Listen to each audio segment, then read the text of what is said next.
Oh, okay, server's open. I That's know you're good. having I audio haven't. issues last time. Did you figure that out, or?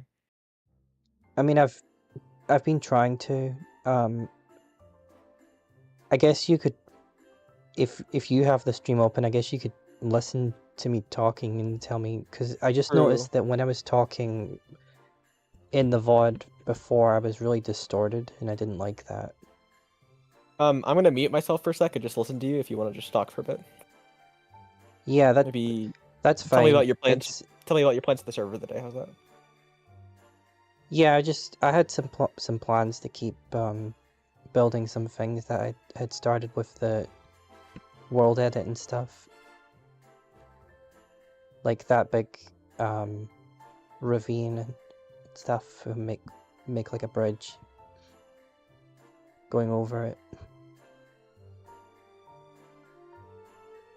Right now my voice is just kind of Yeah, you sound good on my thing.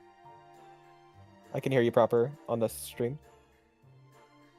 I mean, if you say so, because it's more the fact that before you were a lot quieter than I was. It was like you would say something at like a normal volume, and then I would be like, it would sound like I was on Xbox Live, Oh really goodness. loud. It was really obnoxious way. So Doesn't sound like that to me, but you know, it could be. I guess, well, to my ears at least, it was super obvious. So if it's not like that now, it's probably better because I have adjusted it and stuff. Yeah, no, it sounds good. Okay. What about, was the sound quality okay? Yeah, no, it sounded good. Yeah, because I didn't want to be like muffled either. Yeah, no, it sounded good from when I was listening to it for a few seconds. Okay, that's good then. In that case, I'm gonna just start the game. Okay, cool. I'm already in. So whenever you're ready. I am gonna work on the snowman cave today. I think that'll be cool. Yeah, that sounds good. But yeah, I'm glad we could stream again. I don't know, I really like streaming with you. It's really fun. Especially on this like Minecraft world we have going. Yeah.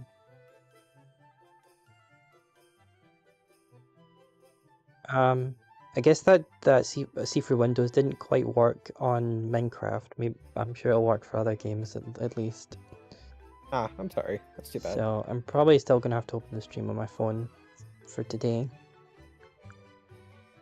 But it's not really a big deal. Okay. I can try and keep an eye on it too. Yeah, I want to. It should be fine. It's just sometimes I feel like the chat doesn't update in real time. Yeah. So it's like I have to reset it. So then I might miss messages that are coming in. So that's a little annoying. It seems like everything kind of just wants me to play Minecraft windowed. It's just I don't really want to do that. Yeah. No, you shouldn't have to. Yeah. But you were talking about Half-Life. Yeah, I was just saying I've never played Half-Life, but I have it because I have like all the Half-Lives because they were on sale. I think you said Half-Life 2 is free right now. It I have is. Black Mesa, which is the remake of Half-Life 1, so I started playing that today. I've not played very much. I played like an hour maybe, but I've enjoyed what I played so far. I got stuck a few times, but that's mainly just because there was one part where like there was some glass that shattered and you're supposed to walk through where the glass was, and for whatever reason, I thought there was still glass there. I didn't realize I could walk through it. I was like a bird, you know. Yeah. You are a reverse bird. Yeah, it's the reverse bird. Yeah, whereas like actually, yeah, you're right. That's the reverse. Where like I thought there was glass there and there wasn't. Yeah, I would. If you haven't already, I would recommend just grabbing Half-Life 2 while it's still free. I thought I did because I had like all the things. Like if I look up Half-Life, You probably did. yeah, I have Half-Life 2. But yeah, no, I've been enjoying it so far. I don't know. I've always liked like the Source engine stuff.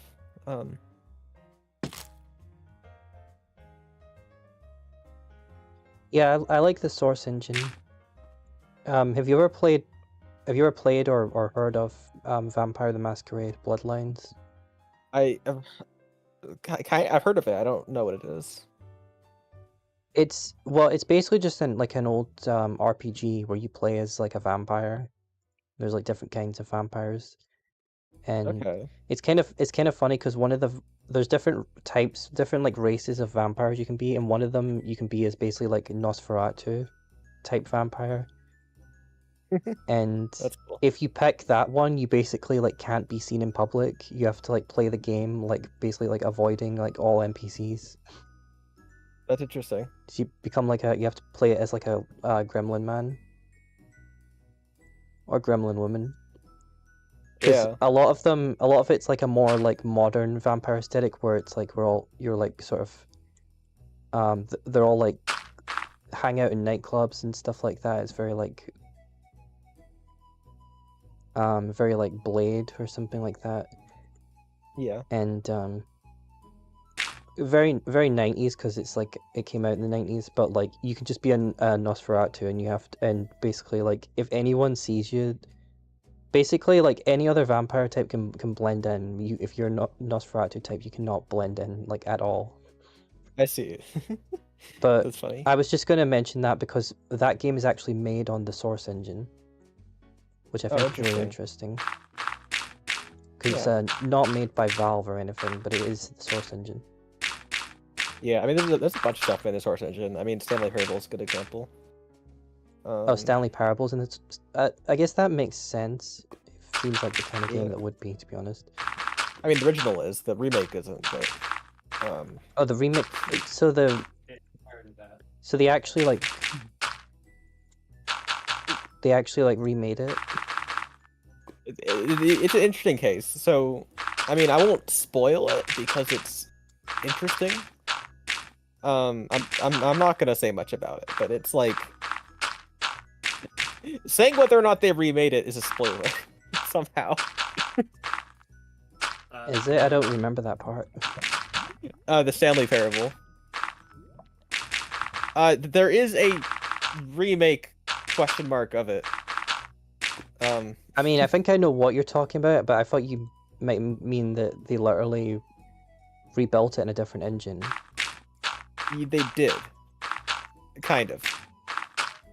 Okay. Again, I can't say too much, I do apologize, because, like, there's some interesting things that happen in the thing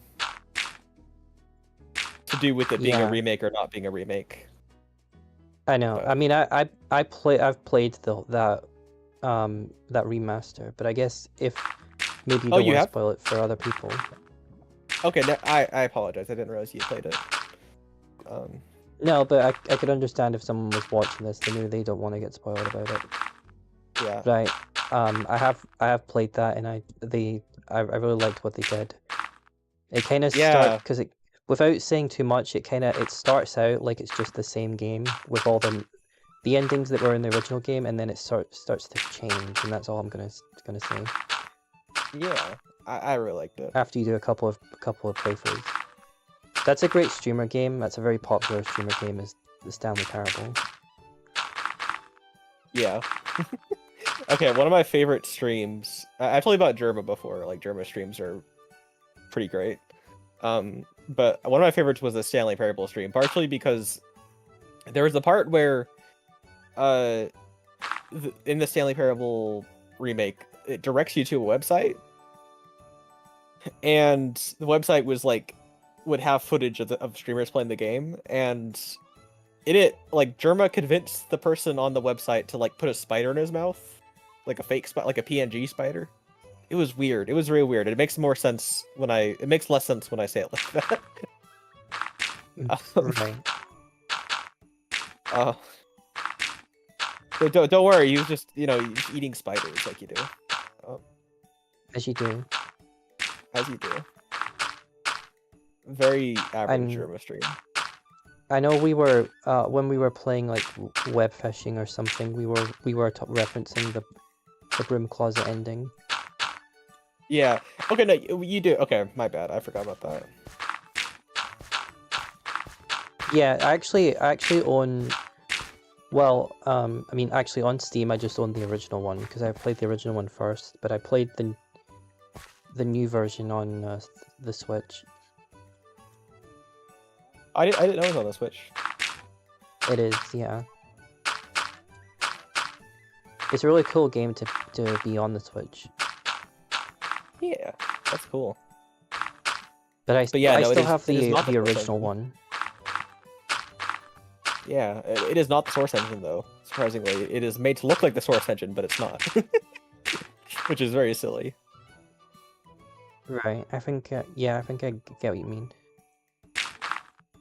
Well,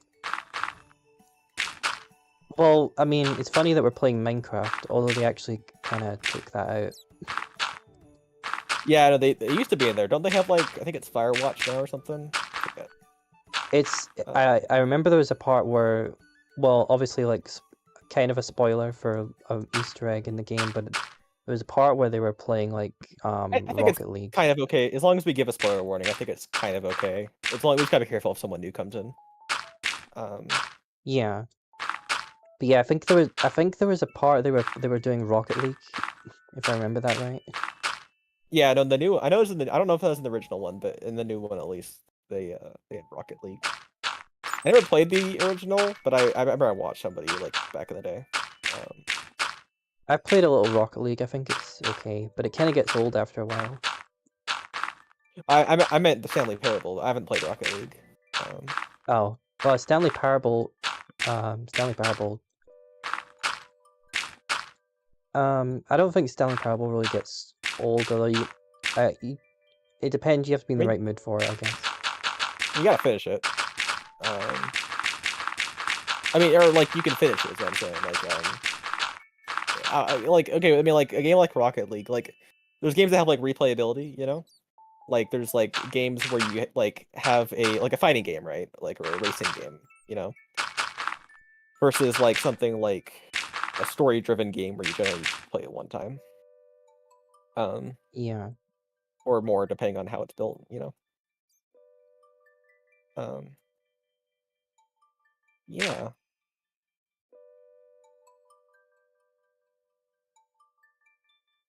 But yeah, no, I'm definitely in the mood to make like a high-tech lab because I was playing Half-Life and they had a high-tech lab.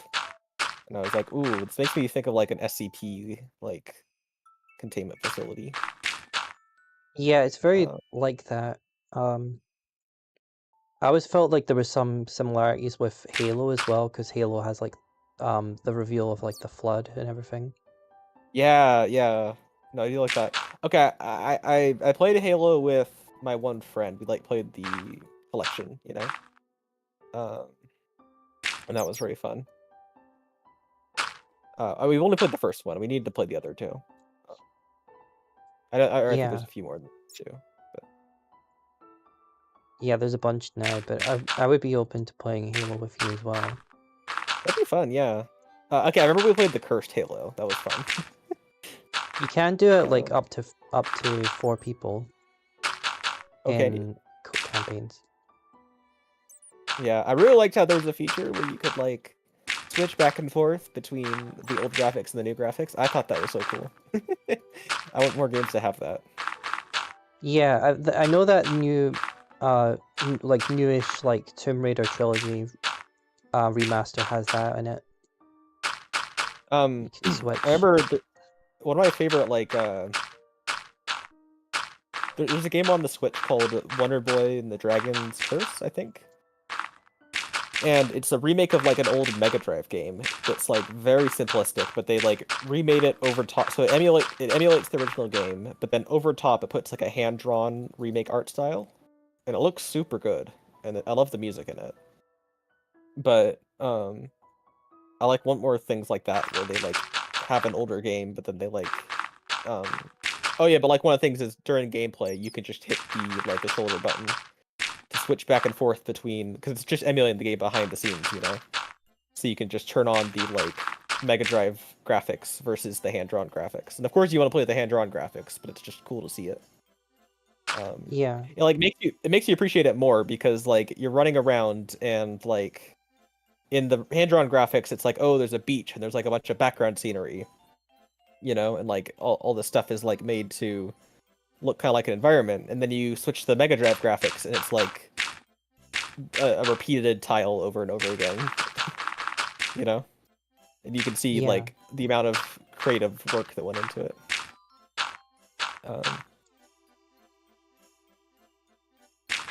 I think it's cool. Yeah, I really like it when they do stuff like that. Like, I really appreciate like a really good remaster or collection that has some features, and I think it helps to like not act like you're like replacing the original. Like, it's more like a 2-in-1 sort of thing. Yeah, exactly. I think that's some of the best types of remasters when they have like both, you know. Yeah. I mean, it's not always possible, but when it is, I think it's great, you know. Yeah. I don't know. Can you think of any good like remakes or remasters that you've played?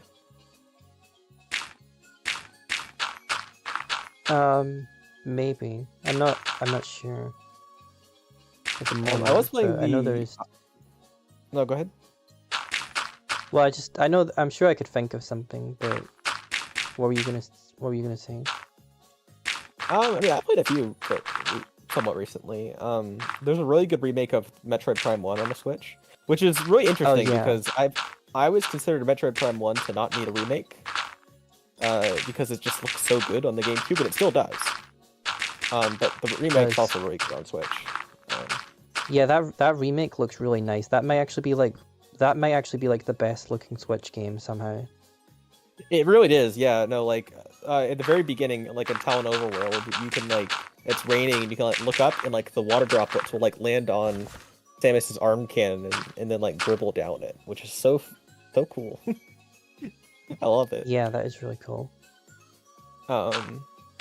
Okay, there's like this thing where people are like, oh, the Switch is like underpowered, and it's like a last gen console, and it is.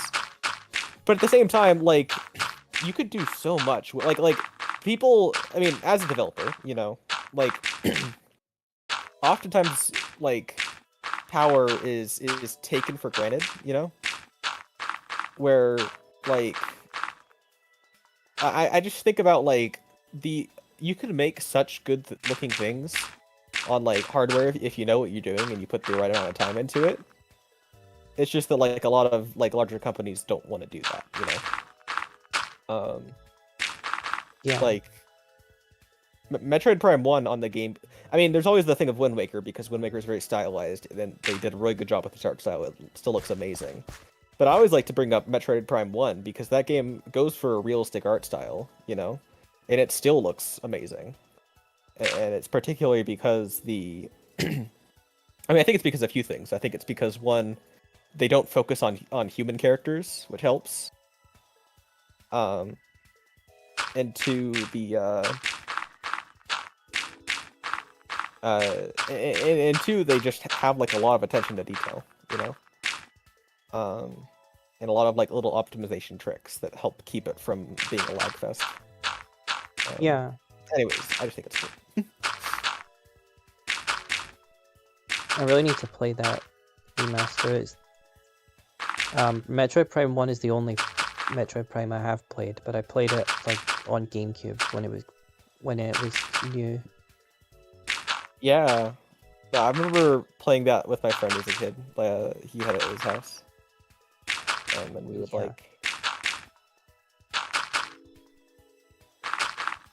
I've done I think the they randomizer for a bunch. Go ahead. What did you say? I just said I've done the randomizer for it a bunch. Yeah, randomizers are really cool. Like the Metroid Prime randomizer is awesome. Me and my friend did got a bunch of runs of it. the Metroid Prime randomizer has co-op, so you could both do the randomizer at the same time. Well, you're not in the same world, but like you can get items for each other, if that makes sense. So like, sounds a lot of fun. if you and me are doing it, like I could find your double jump, right? And you could find my like power beam, stuff like that. Yeah. It's cool. I know Wind Waker randomizer is a very popular one. Yeah, I played that one too. That one's fun. One of the things I like about randomizers as well, is that they oftentimes put the game world in like I've always considered Wind Waker, like I adore Wind Waker, and part of me's always been like, I feel like if they just like allowed you to do things in like slightly out of order, like it would honestly like fix any issues I have with the game. And the randomizer does that, like it opens up the world, which I think is cool. That's good. I say issues I have with the game. I love Wind Waker. I specifically mean like, I think Wind Waker's at its best with the sailing when you're given free reign over like exploration rather than just going point A to point B, which you could definitely do in the original game, but that's one of the things I like about the randomizer, is that you can like, just focus on it. Yeah.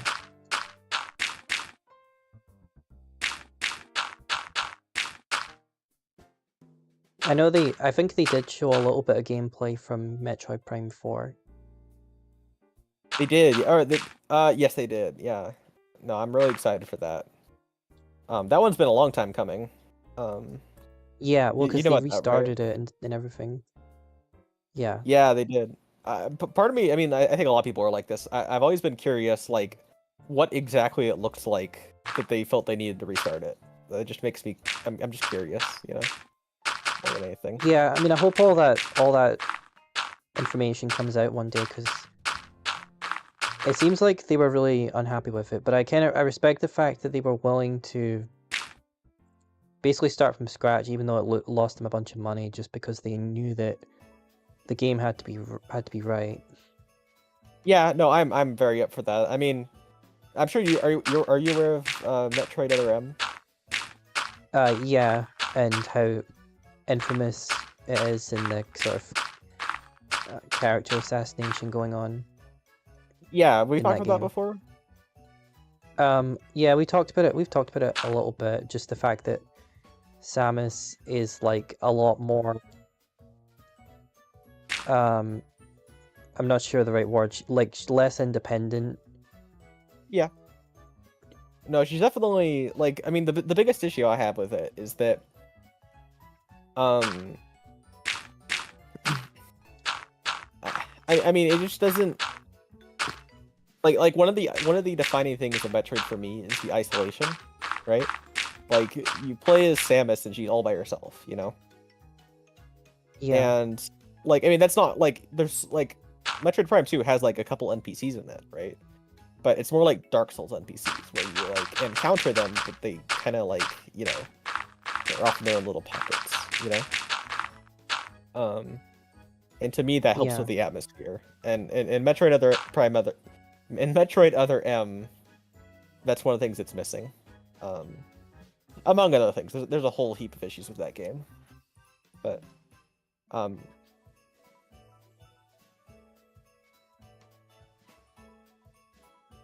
yeah.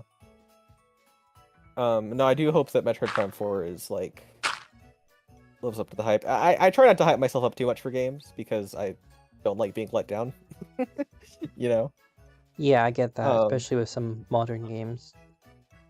it is still fun to like speculate and be a bit hyped though.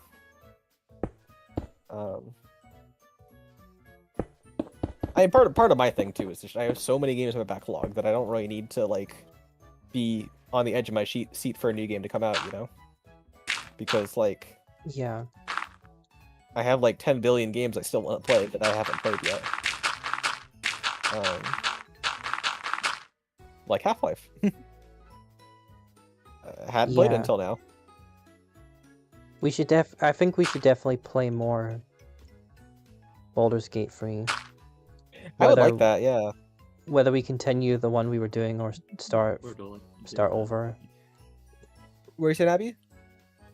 I haven't played Half-Life, but I also haven't played Portal. Ooh, we should play Portal together. That'd be fun.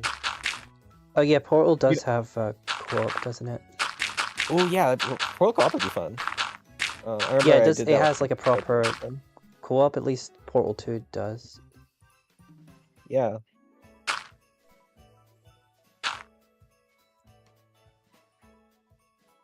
Unless there's I like love how long. a way to Oh, yeah, do it, play co-op in the actual like single player campaign. There's like a multiplayer campaign that's like separate to the single player campaign. I know, but yeah, I know. There's a proper one where you're like 2 robots. Yeah. I remember people used to I mean, play that.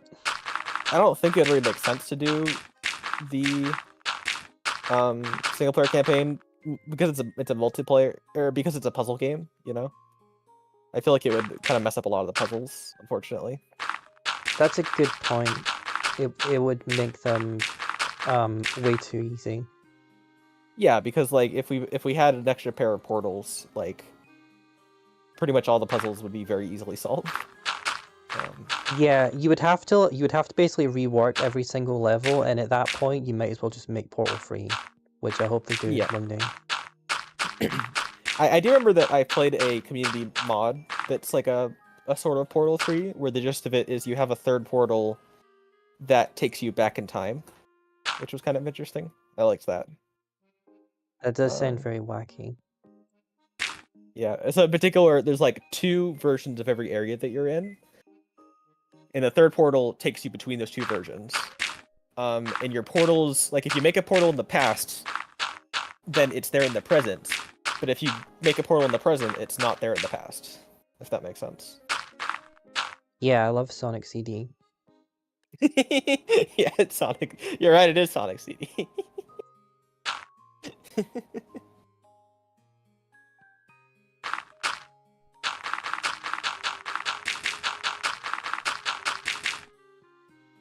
That air. That reminds me of the Sonic 1 stream you did way back when. Yeah, that was definitely a while ago. Yeah, that was a Not fun on this stream. channel. Well, I mean, it is on this channel if you're on Twitch. Yeah, you're posting to a different channel now, right, than you were before. Yeah, although that VOD isn't up anymore, but I think it is still up on the other channel, but it might be unlisted. But I didn't remove it.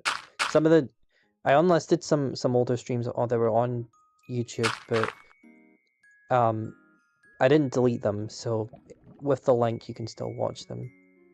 Yeah. And I think there was some VODs that I put on Patreon because they were going to expire on Twitch. Yeah. I think the Sonic 1 stream, the one where I was playing through Marble Zone for 2 hours. That one's on Patreon. I was thinking maybe I should make some clips out of that or something. Yeah, those would be good clips to have, because like I remember that was a very interesting stream. Yeah. You persevered through that really well.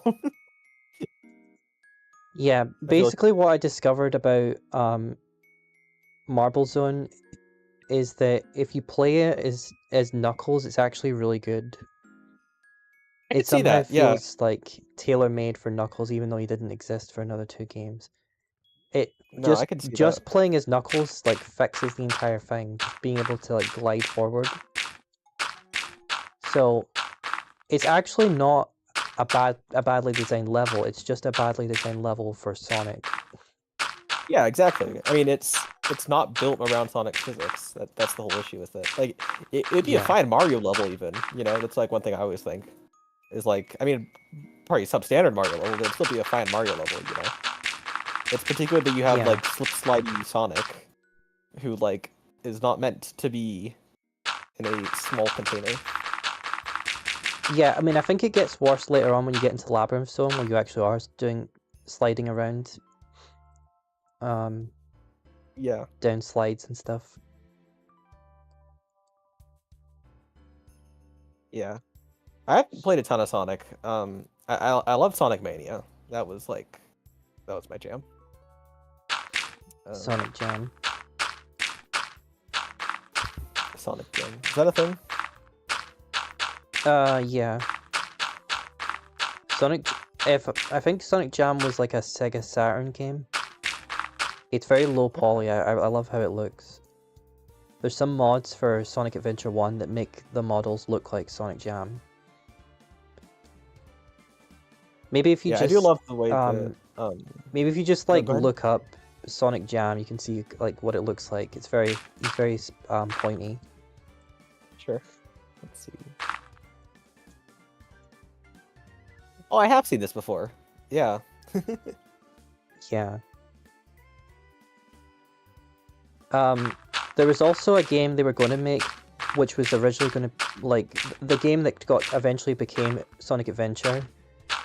They were going to make a game called Sonic Extreme, which was really weird looking, and it's hard to describe. Maybe if you look up a picture of that, it's like... I think I know. I've seen a video on this, I think. But It has a really strange, like, perspective, where it's, like, in this sort of, like, bubble. Everything... Yeah. It looks really disorientating. I can't imagine playing it. No, it's interesting, like, I mean, around the advent of 3D, there's, like, a lot of, like, very, like, people didn't know it worked yet, I guess. And so, like, oh, 3D, like, what if the character had a fisheye lens? Yeah, fisheye lens, that's what it is. It's a very strange choice.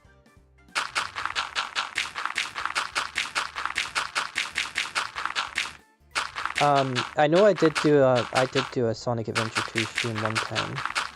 Although it would be nice to do that again, do like a better version. Yeah, that'd be fun. I showed you some of that game. Yeah, I'd be up to watch that because, like, I don't know too much about that game. Yeah.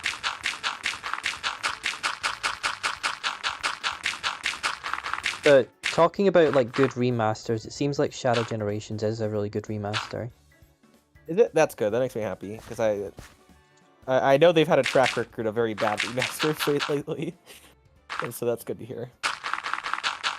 Yeah, well, you're right because Sonic Colors Ultimate was a thing. Yeah, and that's what I was thinking of. Broken And I've heard that one was terrible. Yeah. But it Did they, seems like like, add, Sonic like- is having a little renaissance right now. Good, yeah. Did they add like a bunch of bugs to that one? Yeah, I like that? think so. And they like changed the music, and it's like a lot of little things. Yeah. I know there's also, I think it's Sonic Adventure, one of the Sonic Adventures, like the original ones, has like a remaster that people don't like. Something like Yeah. that. I don't know exactly what it is. Yeah, so basically they were originally Dreamcast games, and Sonic Adventure 2 was actually I think the last Dreamcast game, or at least the last one made by Sega. And so the first Sonic Adventure got a remaster for GameCube called Sonic Adventure DX, like Director's Cut. Okay. Where they changed a bunch of things because they also put Sonic Adventure 2 on GameCube in the form of Sonic Adventure 2 Battle, which added like a multiplayer aspect, and that's how I played that game for the first time. So they made Sonic Adventure DX for Sonic Adventure 1, and basically they changed all of the models from the Dreamcast models to make it look more in line with Sonic Adventure 2, and then basically removed a bunch of stuff that was in the Dreamcast version. It's just sort of missing. Weird. And I think it's actually like a bit buggier somehow, and it just it's not something you'd really notice. I think you could play DX and have a perfectly decent time, but like if you're aware of the differences, it is really different. And Yeah. what's interesting is that the version of the game on Steam is DX, but people have made like Dreamcast conversion mods, and Fascinating. So now the PC version is basically the definitive way to play it, because you can basically have the best of both worlds. You can basically have like all the Dreamcast content restored and still keep the DX models if you want, if you prefer how they look. That's cool. I don't know. I always really like community mods like that like take something that is like people have issues with and just fix it. I think that's super cool. Yeah, Sonic Adventure 1 modding is huge. It's actually like so old as well, because I remember like a very like years and years and years ago when people used to do videos on YouTube being like, here's how you like make like custom texture for Sonic and Sonic Adventure, and it's like it's literally like someone just opening like it's not even a texture file, it's like a PNG in the game files of Sonic's textures, and then they like open it in like MS Paint and start calling them green, and then put them in the game, and it's like, now Sonic is green. And I remember I saw that and I was like, that's the coolest thing I've ever seen. I love that. I love that so much. So it's only gotten more sophisticated since then. There's something I like adore about like, I mean, there's like a lot of like things to be said about like, I don't know, quote unquote cringe culture and all that. Like, I love that people are like enthusiastic about things. I think that is super cool. You know, like, Yeah. I think that there's a lot of like fear of sincerity that people have, and I love sincerity. It's like so good. I love when people are just unabashedly like, you know, like, this is my Sonic. There are many like him, but this one is mine. He's purple. I don't know. I just appreciate that. Yeah, because it was just like a recolor, but to me it was like amazing. I think that might be the first time I even saw like a mod for a game. Yeah. And because you could color, like, there's a different texture for when Sonic is in the spin dash mode, or like when he's jumping, when he's a ball, and so people could like color that differently from the model, and it's like, oh, this is my original character. It's Sonic, but he's green. But when he does a spin dash, it turns like purple. I do really appreciate that. And I was like, wow, it's like a whole other character. There are many like it, but this one is mine. Yeah, we were talking about that thing where you can type like your name and then add the hedgehog. Yeah. And you always find there's always like there's a hedgehog for everybody, basically. There are many like it, but this one is mine. Yeah.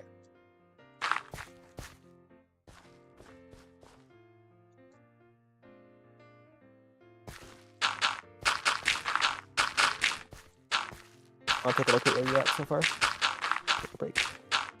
I mean, I've just been building dirt, basically. Ooh. Oh, this looks very cool. Like, you're like expanding the ravine almost.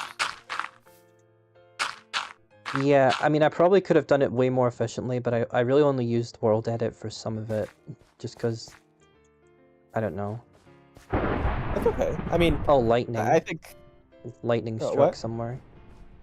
Oh. There was, yeah, it is interesting that... Oh, yeah? Go ahead. Yeah, just lightning struck somewhere. It is interesting that Minecraft treats lightning as or like it treats the snow as rain. You know? Yeah, I mean, I think you can get that in real life where it's like snowing and lightning. Oh, really? You're spectating me now? No, specifically, I wanted to carve out some paths. Oh. Like, it's easier to do that if you're in spectator mode. Because I'm like carving out tunnels, and so I'm flying around and like. Yeah, so you can like see like out of bounds and stuff. Yes, exactly. But yeah, I think that is a real thing. I think you can get like snowstorm, like, well, snowstorms, not like a snowstorm, but like a storm while it's snowing. Because a snowstorm is a different thing, but I think you can actually get thunder and lightning while there's snow. I mean, the thunder and lightning are based on whatchamacallit? They're based on like friction between clouds, right? So I'd imagine that could come from any type of cloud. Right. I don't think I knew that. It's something like that. I mean, they're like. I mean, does that sound about right? Yeah, it's like something with like the clouds have like a lot of friction. Like I mean, lightning is basically just like a dramatic version of when you like rub your feet on the carpet, and it builds up static electricity. Oh, And yeah. you touch doorknob. It's just in a general case when there's like a lot of, I don't know, like clouds rushing between a point and another. Yeah, exactly. I mean, it's like there's like a thing that the more electricity you have, or like the higher, I think it's the higher voltage, the farther it will jump. Like the more it wants to. It's like voltage in particular. Sorry, I'm gonna go to my. I am a dropout, but I did take some of those classes. So I remember that voltage is specifically a measurement of difference in electrical potential, right? So like you have two Yeah. spots that have like when you have something that's 15 volts, it's 15 volts in relation to zero, in relation to another spot, right? So like it's a measurement of potential. So like it's like high water pressure and low water pressure, right? And the thing is, the bigger that potential difference is, the more the more energy it can expend trying to close that difference, which is what causes something like a Tesla coil, where like they pump a bunch of electricity through a coil and it can jump through the air. Which is also how it works with lightning. Like it gets to such a high level of charge that it can, that the air like doesn't have enough resistance to stop it. Which is cool. Yeah. Also, I like Yeah. your TV.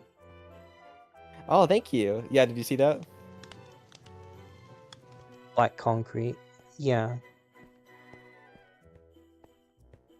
Yeah, I was like, okay. I was like, okay, I can like put it, I can like inset it into the wall of it, and then it kind of looks like a real TV, like a flat screen.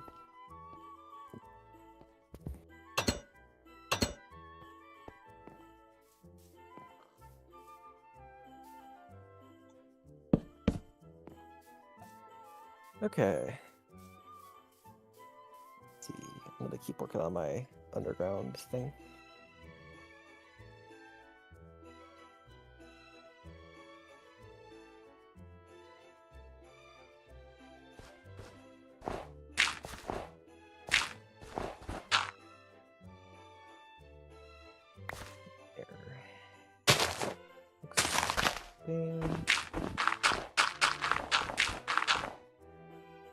Yeah, so today is Thanksgiving, isn't it? It is, yeah, actually. We're not doing much food. I mean, we don't even have much food in the house right now. We're like waiting for our next paycheck to come through. So. That's fair. We don't really. I mean, I don't know. It's like it's a thing. Yeah. I mean, I usually forget that it's a thing since it's not something we have. Yeah, it's a weird holiday. I mean, It has some weird origins, origins, but I guess it's fair to say it's pretty separate from it now. It is, yeah. No, it is fair to separate that. At the same time, it's just like I don't know. I guess I'm not like too big on like eating a bunch of food. I don't know. I don't like how I feel when I'm like really full, you know? Yeah. And like at least in like for me in the past there's been like a lot of pressure at Thanksgiving to just eat a lot of food. You know? It's like I understand. I just yeah.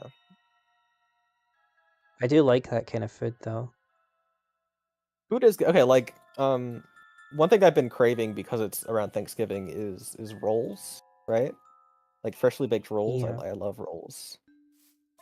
They're really tasty. Yeah, it sounds good.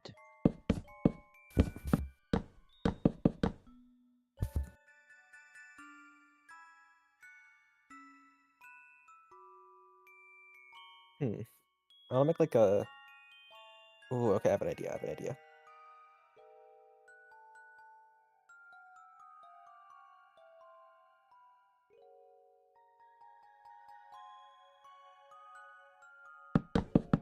Because I want to make end rod.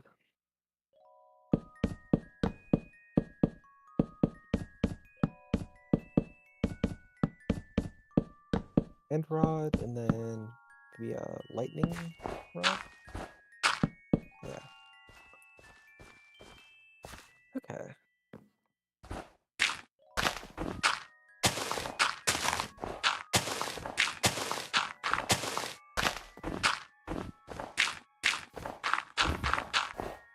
Yeah, no, I mean, we talked about this last time, but like, I love how you can just be creative with how you build things in Minecraft. It is called Yeah. creative mode. Like making furniture, like the fact that the game doesn't have furniture forces you to get creative in making things look like furniture or other things. Yeah, exactly. Like right now, I'm trying to make like wall capacitor looking things. They look kind of high tech. So I'm trying a few different things. Doing okay so far.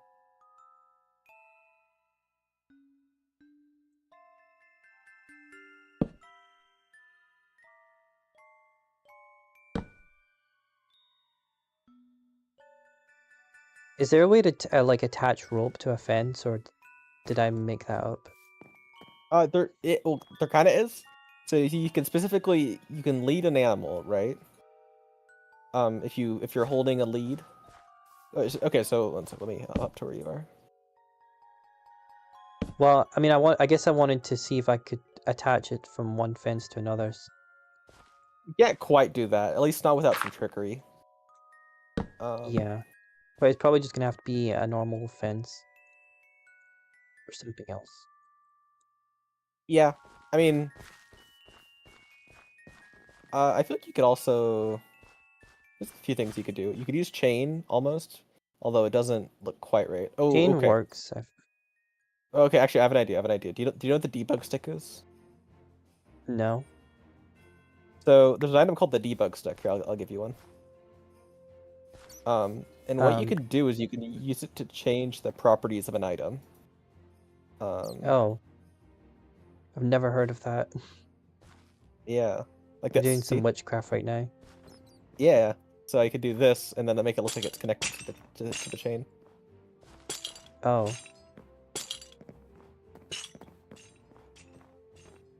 So you left click to change which property you're changing, and then you right click to change the property. It's like for this one, you want to I think it to be set to like that. That looks pretty good. Yeah, I think so too. Maybe this should lead to the castle. Yeah.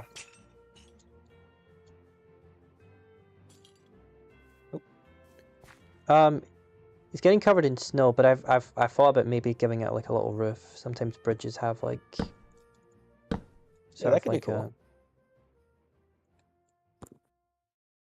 Yeah. I think it's also can't fine. hear it, but it looks fine covered you in can't snow, I hear it, think. but there's like Mario 64 music playing. That's good music for this.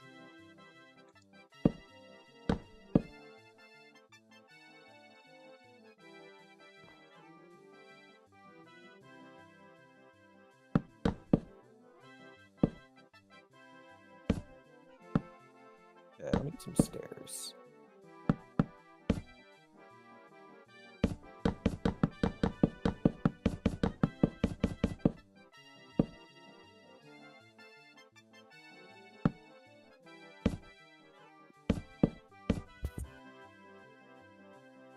We still need to do that Mario 64 co-op stream. I think that'd be fun. If you're still up for that. Yeah, I think that would be a really good idea, assuming Nintendo doesn't come for me. They won't. I mean, like the thing about like that is that there's way bigger streamers that do it, and they'll come after them before they ever come after you. So Yeah. Well, that one guy that got in trouble for like streaming like new Switch games that like weren't out yet. Even that guy got away with it for like years before they finally did something about it. yeah, and I feel like that guy. He I mean, that literally kind of like thing in particular. yeah. I mean, you're asking for it if you do that. I'll be honest. Like, there's a difference between Well, like. apparently he literally like emailed them, basically like gloating about the fact that they can't stop it. They can't stop him from doing it. Yeah, that's dumb. Don't do that. So he basically like telegraphed it to them. Because the I thing about don't get Nintendo, that. the thing about Nintendo is they're very litigious, but they're also not super great at using the internet. They're really So not. it's Yeah. like the one thing you needed to do was just not like tell them. Yeah. No, I mean that person had it coming. Then I'll be honest. I have no sympathy for that. But I do have like. I think they well the thing is Oh, yeah? they were I think in the email they were like, oh, you think you can ban me? And Nintendo was like, ban you? You really think that you're just gonna get banned? We're taking you to court. Yeah. No, that figures. No, I mean the thing that bothers me especially is the people that do I'm sure you've heard of AM2R, right? Do you know what that is? I'm actually not sure what that is. No worries. So AM2R is another Metroid 2 remake. So Oh, it's right. it's a fan-made remake of Metroid 2, and it's really good. It's like really, really good to the point that most fans, myself included, consider it to be like a canon member of the series, if that makes sense. Yeah. I mean, it's canon regardless because it's I mean it's got a few like extra lore things, but it's Metroid 2. But Nintendo nuked it, right? But which makes a lot of people pretty upset because like it's actually amazing. And it came at a time too where Nintendo was doing nothing with Metroid, which made it feel extra bad. But I don't know, it's just someone being like trying to garner Rares always Nintendo's says oops. attention. Oh, oops. What happened? It's nothing. Okay. Sorry, what were you saying? Someone, I was just saying, someone trying to garner Nintendo's attention and being cocky about it, like that just when it draws attention to stuff like AM2R, that annoys me. Like Yeah, don't because be. it's like these fan projects come out and it's like, and then they come out with a trailer and stuff like that, and it's like, no, don't, you're just gonna let them know that you're doing it. Yeah, I always worry when I see stuff like that. I'm like, don't. At the same time, I don't know. Nintendo's an enigma when it comes to what they do and don't do. There was that person that was making remaking Earthbound in 3D. I wonder if that's still happening. Yeah, there's a few projects like that. I mean, there's also the thing where sometimes projects just, I mean, especially when they're fan projects, like sometimes they just lose steam, unfortunately. Yeah. That's just like a thing that happens when you have smaller. I mean, it happens with big projects too, but like, especially when it's just like one or two people. Well, yeah, because people have to volunteer to do this. They're not making any money. Yeah, they're not making any money, and they might actually be getting like, sent takedowns from Nintendo. Like. I'd imagine it feels very rotten to work on something for such a long time and then, like, be forced to take it off the internet. What other shapes are there for World Edit? I mean, so World Edit has like a documentation page I could link you to. One sec, World Actually, you can't read it because you can't tap out. So I'll just tell you. Yeah, I know there's like a pyramid, stuff like that. Okay, let's see. Pyramid and sphere. So here I see cylinders, spheres, pyramids. You can also do like this one's like probably too complicated for now, but you can do. I know Abby would like this. You can enter in like an equation and have it like 3D graph it, if that makes sense. So you can make some really interesting shapes with that. That's like, you know, It does sound interesting. very complicated. Yeah, it is interesting for sure. When I start to type in cylinder, it doesn't seem to come up. The command is // so it's //cyl. That's it, like this. Okay. Enathri says // You can also CYL. do a hollow cylinder. Did you want a hollow cylinder or a filled cylinder? Oh, I forgot to define blocks. Yeah, that would be H. Wouldn't that be H? Yeah, you put an CYL? H before it. Yeah. Okay. And then the blocks go after that. Yep. I think I mentioned this before. So we're using World Edit. There's a program called Axiom, which is kind of like the successor to World Edit, and it's amazing. I've used it before, and it's like, it's so cool. It has like a graphical interface rather than just typing commands, where like you can like use tools and stuff. It's more like MC Edit, if you remember that. The main issue with it is that you have to either have a license for it. If you're on, you basically have to have a license for it if you're on a multiplayer server, which is unfortunate. Yeah. I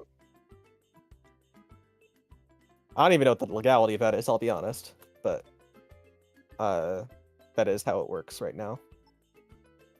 Otherwise, I would have set us up with that instead, because it's like really cool. But World Edit also works just fine, like especially just for like broad strokes of things, you know.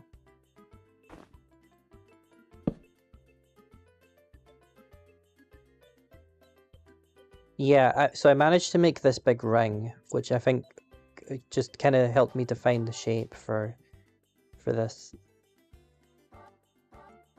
What I'd like to do is take the entire thing and make it elevate.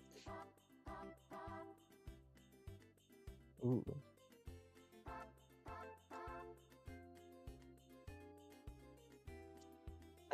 Are you still there? Yeah, I am. Sorry, I'm just trying to type the command and. Oh, No. sorry. No, you're good. That's just why I wasn't talking. I was just like thinking. It's like, Yeah, I got it. I wish there was like a way to take an entire shape and just move that up, but I'll do it like row by row or something, which I guess I think is fine. I think there's a way to do that. There's totally a way to do that. Let me mess with it. Wait, so what does he want to do Yeah. exactly? Well, I made this ring basically that's like to define the shape of it. Maybe you could take a look at it and see if it would be possible to basically take this entire thing and just like raise it. Like move it up in the air? No, just like make it taller Oh, without like make having a to go row by row by row. I mean, do you still have the command you used to make the first one? Yeah. So come stand in the middle. Let's mark out the middle. I think you were right. Yeah, okay. It's right here. So, okay. Can you? Let's see. So /sil, right? Yeah, what I typed was /h and then stone bricks and then mossy stone bricks 20.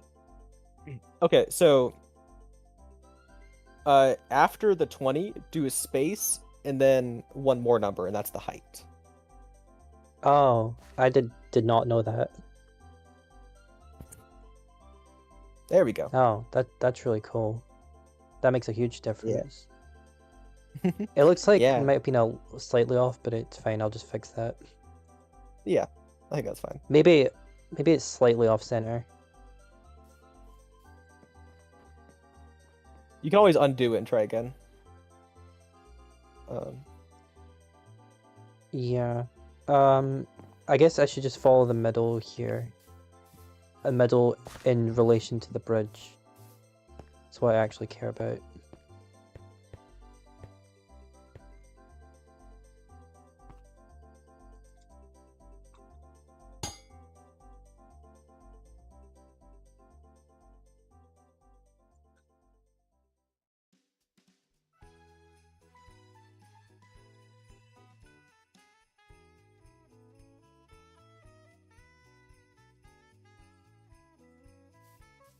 Okay.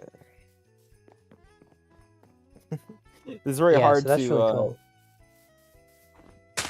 Yeah. I'm trying to build with waxed. It's called waxed weathered cut copper stairs, and it's really hard to find the right block because whenever I type it in, it's like the longest name. It's so Yeah. long.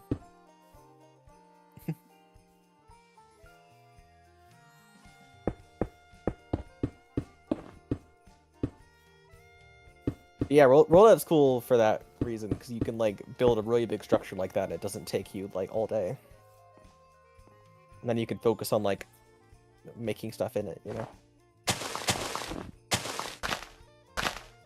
Yeah.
Yeah, no, I really like building in Minecraft worlds, partially because I mentioned this before, but I love the feeling of progress as you like slowly fill up a world with buildings. You know, like the world just Yeah, I feels. like that a lot.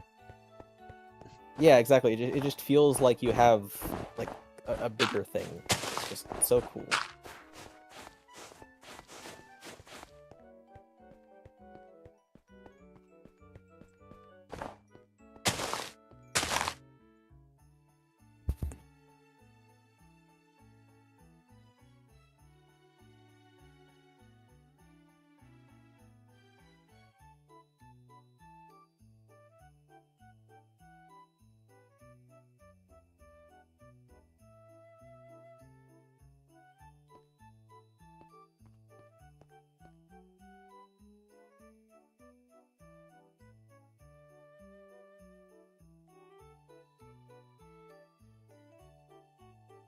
Good, go up.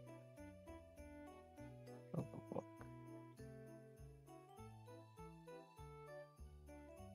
There we go.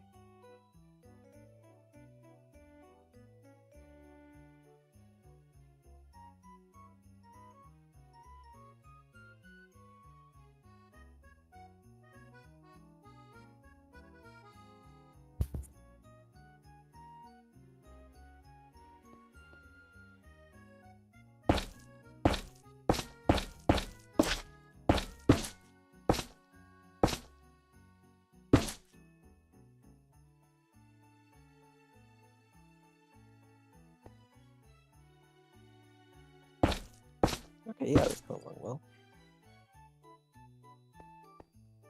So, remakes.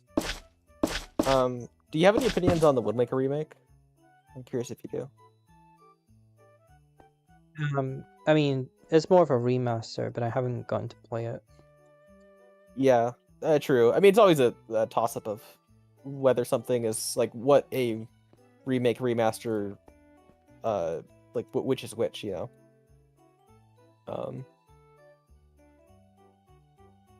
Like the Wind Waker HD on the Wii U in particular, it has a few interesting things. Like it has definitely some nice quality of life. I like it is a fast sail that lets you sail a bit faster, and it lets you go without having to change the wind all the time.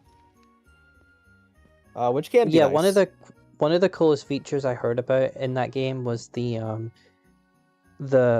Miiverse support, where people could leave messages, Yeah, Miiverse messages in the world for other basically people left like hints and stuff in yeah, locations in the game, and you could find them and read them.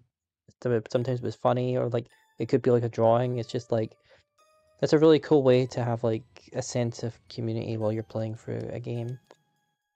yeah. No, I liked that. I remember that being really cool. I mean, yeah, of course, it's not a thing anymore, but it still was cool that it was. Yeah, I wish they would bring Miiverse back, because it's not really something I got to experience, or most people didn't, because the Wii U did not sell very well. But like, I know they won't bring it back because it's just too much of a liability or something. Yeah, no, it's. I mean, I don't think it's likely, but it's still. I agree. It would be cool to have that, like especially on the Switch.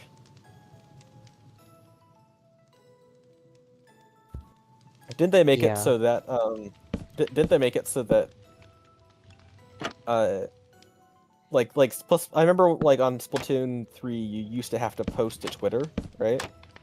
Didn't they make it so you don't yeah. have to do that anymore? Yeah, because Twitter is not on the Switch anymore. Yeah, Um, I don't blame it. but that's the way that's the way it should have worked anyway. Shouldn't have Yeah, I had remember to that being do that. annoying. Being annoying that you had to do that. That was like I was like, "Oh, I Especially want to make for like a." especially for like younger players who probably shouldn't be on Twitter. I mean, I don't even really recommend that adults be on Twitter, but Yeah, if you're a no. kid and you want to make a splat post, like tough luck with that, I guess. You're not going to be making a Twitter account, most likely. The idea of I don't know, kids having access to social media like always is like I don't know, an It's not a interesting good idea. prospect. Yeah, it's just like I I I have like uncontrollable anxiety whenever I use any form of social media that isn't like a private Discord group, you know? Like I can't imagine being a kid and being exposed to like the internet on like I mean, okay, like I had the internet as a kid, right? But like not like full on social media, I guess. Um Yeah. I mean, the only social media I was using was Habbo Hotel yeah, and also RuneScape. Rune Skype. RuneScape, I guess you could say RuneScape counts. I guess an MMO is a form of social media. I mean, the thing about social media is though is that like I don't know. Yeah, it really depends. Like they are a sliding scale. Like I mean, something with Twitter, like it's specifically you're just there to like read people's posts and talk to people. I mean, I guess like I was gonna say that like when I play RuneScape, I'm doing it more to like be able to play RuneScape, but at the same time I am like older and also I'm not at that time, you know. Um, Yeah. okay, let's see.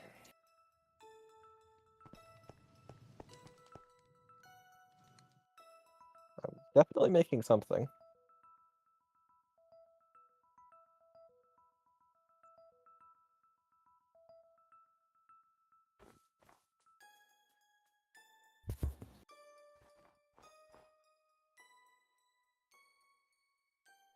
Yes, you were making the snowman tunnels.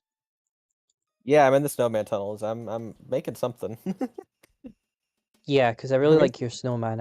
I nicknamed him um Jack Snowington. I like that. I like that.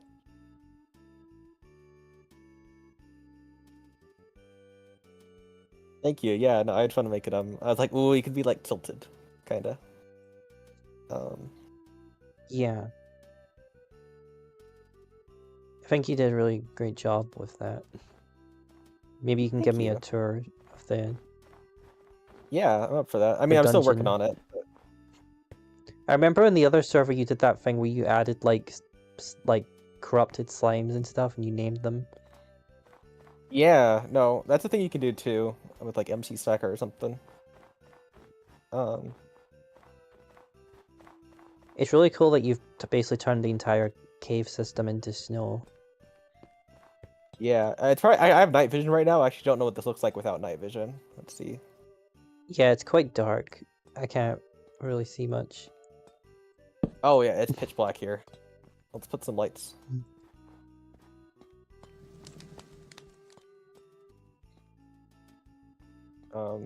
These well, are looms. I like how you did that. Made it a lightning rod and a loom. It looks very.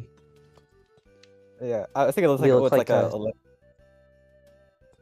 Yeah, they look like some some sort of like generators or steam grates or something like that. It's like yeah. I it thought they were looks like very steampunk. yeah, exactly. I don't know exactly what they are, but yeah, like a generator or something. Yeah, especially with these waxed the weather copper. It kind of looks like it's kind of looking like a Sonic level.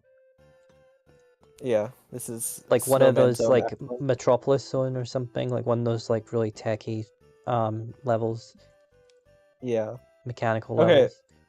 One of my favorite like level themes in like a video game is I love I love factory levels. I don't know if that's a popular opinion, but I love like mechanical like industrial levels. I think they're super cool. Yeah, you've definitely got that going on. I think that is a really cool thing. It's kind of I would say it is a little bit underrated. Like I mean, okay, like I love like levels also that are like natural wonders and things like that, right? But like I love levels that are like man-made and like factories because oftentimes like they have a lot of interesting like I don't know, like I remember that like I really like them in Donkey Kong Country Returns. They have a bunch of factory levels. And like in it they have like giant pistons and gears that are like always moving. And there's like a lot of like kinetic to the environment, you know? Yeah. Which I really like. There's also in Xenoblade Chronicles, you spend a good chunk of the game like inside a giant machine, and there's like humongous gears and like giant forges, and it's super cool. I like love that. Yeah, I think that sounds really good.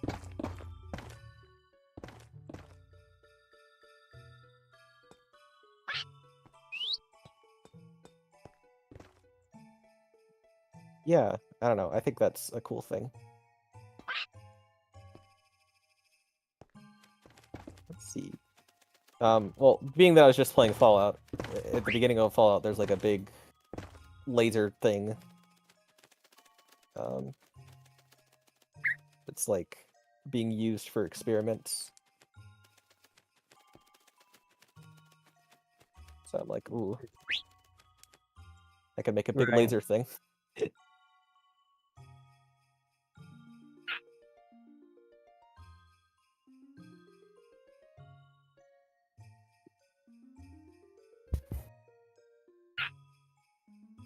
Okay. What should the laser beam be? I guess I could just make it like lava, but I don't know. You have any ideas? I'm not sure. Like, I want there to be like a beam of. Oh, maybe I could just use end rods. And end rods would be an okay thing.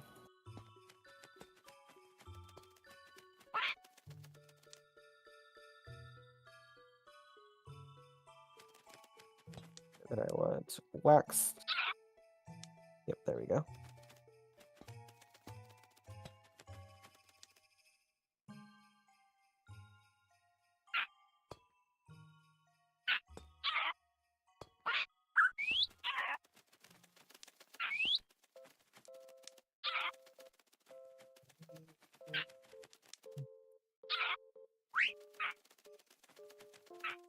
Yeah, no, I really like all the copper blocks. They like let you do some really cool steampunky stuff, which I'm a Yeah. big fan of.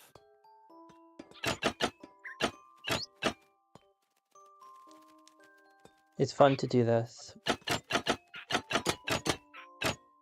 Yeah, I agree. Ooh, what you up to? You can build something here too if you want, by the way.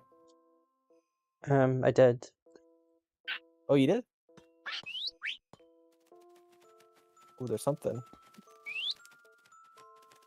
Ooh, the parrot room. I like that. Yeah.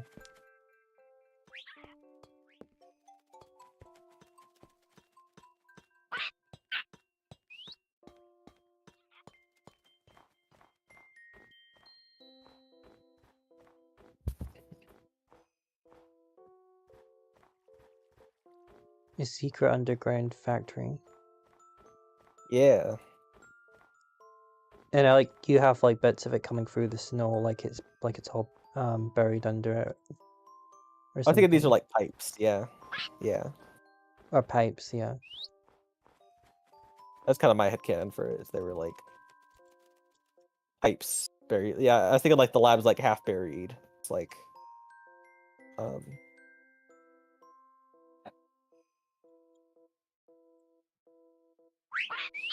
Okay, so what is this big laser thing used for? Like a mining laser. Is it mining laser? Okay, it could be used for that. Could be. And then if that'd mean there's like a big cave below this. Maybe it has like a giant crystal it's mining. That could be cool. Yeah.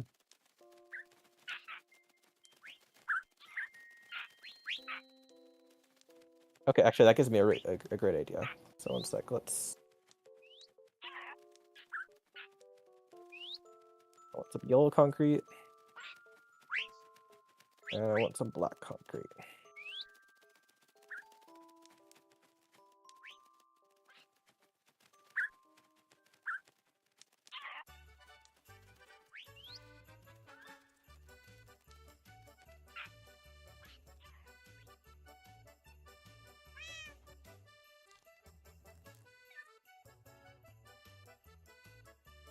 Yeah, I don't know. I really like our world because okay, when you start doing a thing like this too, you start to get to like make up little stories for the world. You know, like, well, why is there a lab down here beneath the snowman? Yeah. I like stuff like that. I like implied lore and stuff. Yeah.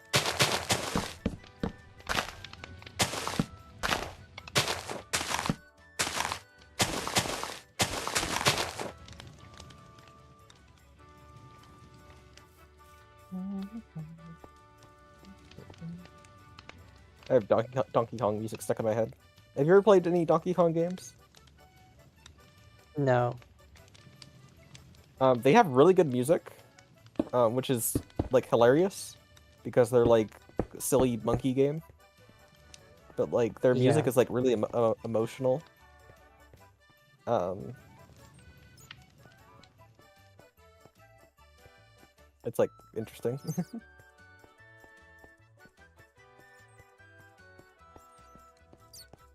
The composer's named David Wise, and just his stuff is amazing.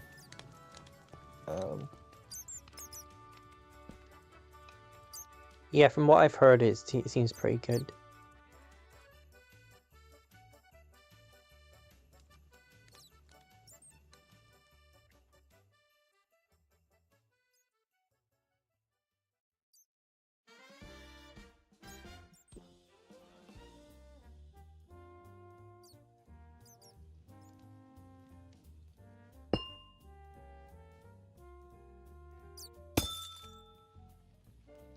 Okay. Here we go. We're getting somewhere.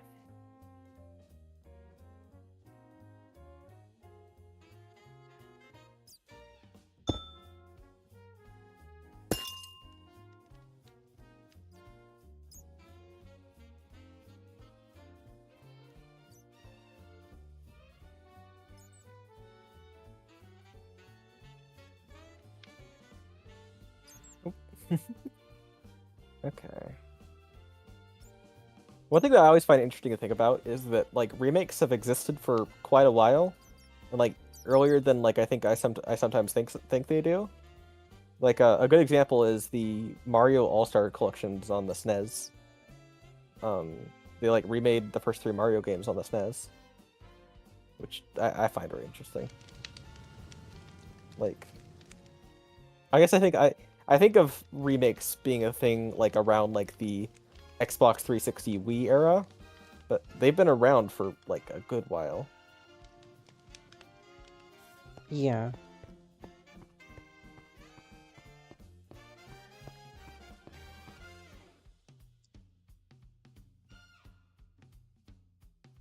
What is your favorite one of those? Favorite Mario game or favorite like old remake? Like old remake? I mean the Mario All-Star remakes are amazing. Trying to think.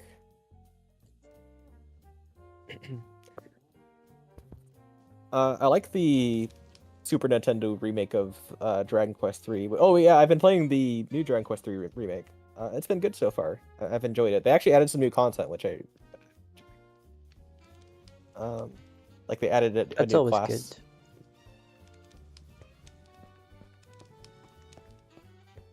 I was really so that's been happy fun. about that that announcement, the Baldur's Gate thing. Oh, Where- you said they added a class. What did they add? No, I they didn't catch did. They didn't just add a class. They're going to add a new subclass to every single class in the game. Oh, So they That's very basically cool. added like 20 new classes, and all of them sound really good. Like they're actually like really popular ones. damn, that's very cool. I love Yeah. that. Like one of the ones they added, like one of the subclass they added to Monk was Drunken Master. So so basically you have to drink alcohol to restore your ki. You basically have to be constantly drunk, and you're like like that. powered by that. And I really like that.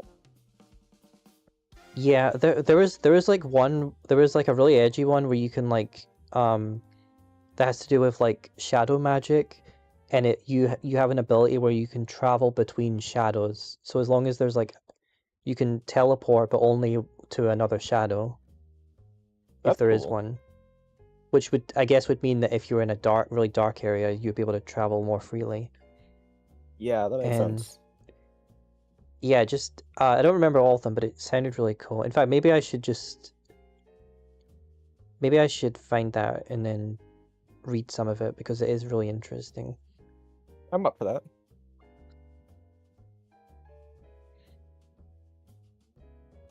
Yeah, I have the link to it right here.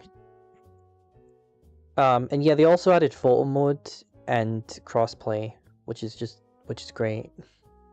Yeah, that's amazing. And I was like, oh, No, I thought that would be the extent of the update. I was like, oh, that's what they said they were going to do, and then they didn't announce this part and just dropped it. And again, all free content. So No, I always like think the stuff like that is super cool. I need to play more of that game. We could do it together at some point. yeah, so here's all of the classes they're going to add. For Bard, they've added the College of Glamour. As a College of Glamour Bard, you'll find that you have the power to heal friends and command enemies in equal measure, cast Mantle of Inspiration, to bestow your allies with 5 temporary hit points. Charmed, play your hand correctly, you'll be able to use this. Target charmed enemies so you can command them to flee, move closer, freeze, drop to the ground, or drop their weapon.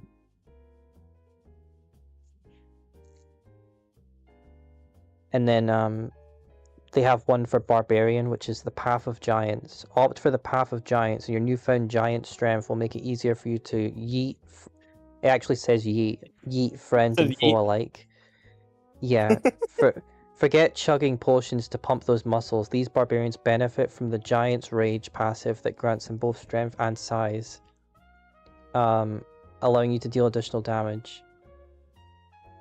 So I don't know if they're implying that you can actually like enlarge yourself. That's cool.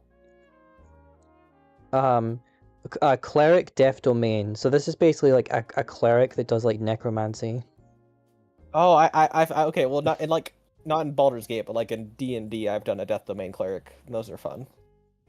Yeah, so from what I understand, these are based on these are all existing D&D classes, but they're actually like really requested ones for the game. A druid, Circle of Stars. These druids look to the stars for answers. They taking on one of three starry forms. These constellations of the Archer, Chalice, and Dragon. Each one favors a different playstyle and strategy. The Archer dealing radiant damage with astral arrows, and the life-giving Chalice restoring hit points to you and others nearby. And the Wise Dragon allowing you to deal damage with an added bonus to Constitution rolls. The starry forms offer not just a celestial aesthetic, but practical, powerful options to enhance your role as a healer, fighter, or strategist. That's really cool. Paladin, Oath of the Crown. Stay true to your oath, you'll be rewarded with the power to aid your allies. Guide your champions with righteous charity, taunt enemies with strategic interrupts, and keep your party standing strong with divine allegiance, absorbing their damage while restoring their health. That's cool. I think I mentioned before. Oh, sorry. Go ahead. I'll tell you after you're done reading through. Oh well, I mean, there's a ton of them. I might not be able to read all of them even. Yeah. Some really cool ones, though. I was like that reminds me of. Oh yeah, go ahead. Yeah. What does it remind you of? I was gonna say that so like I've been in a few D&D campaigns, right? And I recall one of them. Okay, so I went to one that was like just off the university I was at, right? Or I'm still here, but like and I had some problems with it. The main one was that the DM was very like min-max minded, if that makes sense. Yeah. Like he treated D&D very much as like a mechanical challenge, and like we had very little roleplay. Like I remember specifically like he had this house rule where whenever you cast a spell, your character would like yell it in universe, which made any non-combat spell like completely useless. Or like any like subterfuge spell, you know? You can't cast like a spell to like do something with like subterfuge because your character literally yells at the top of their lungs, you know? Yeah, that's a little weird. But anyways, for their campaign, I remember I made a min-max character, right? That was like a Death Domain cleric that was quite powerful, and then they got killed because the enemies they made were like really, like they made a pretty nasty encounter, right? And anyways, a bit after that, I kind of stopped playing with that group, and I ended up joining my other friend's campaign, and I had told him about this, and I was like, oh, he's like, oh, you can use your character that died, right?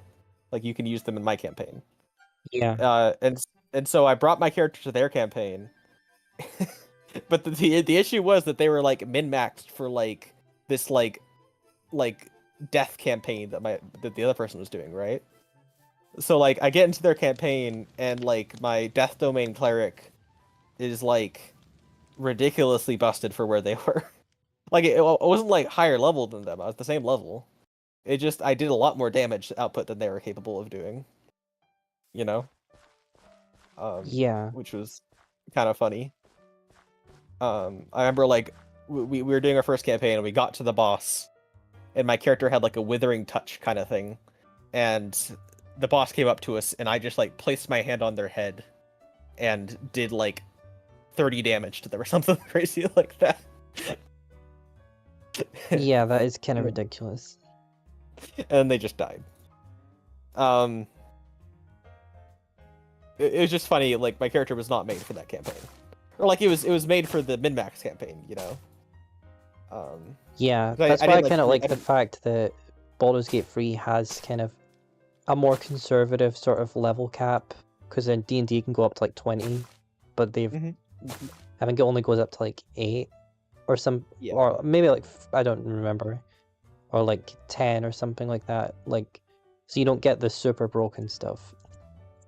Yeah. Well, my character wasn't even like a level like it was like level 4. I probably have a bad damage number too.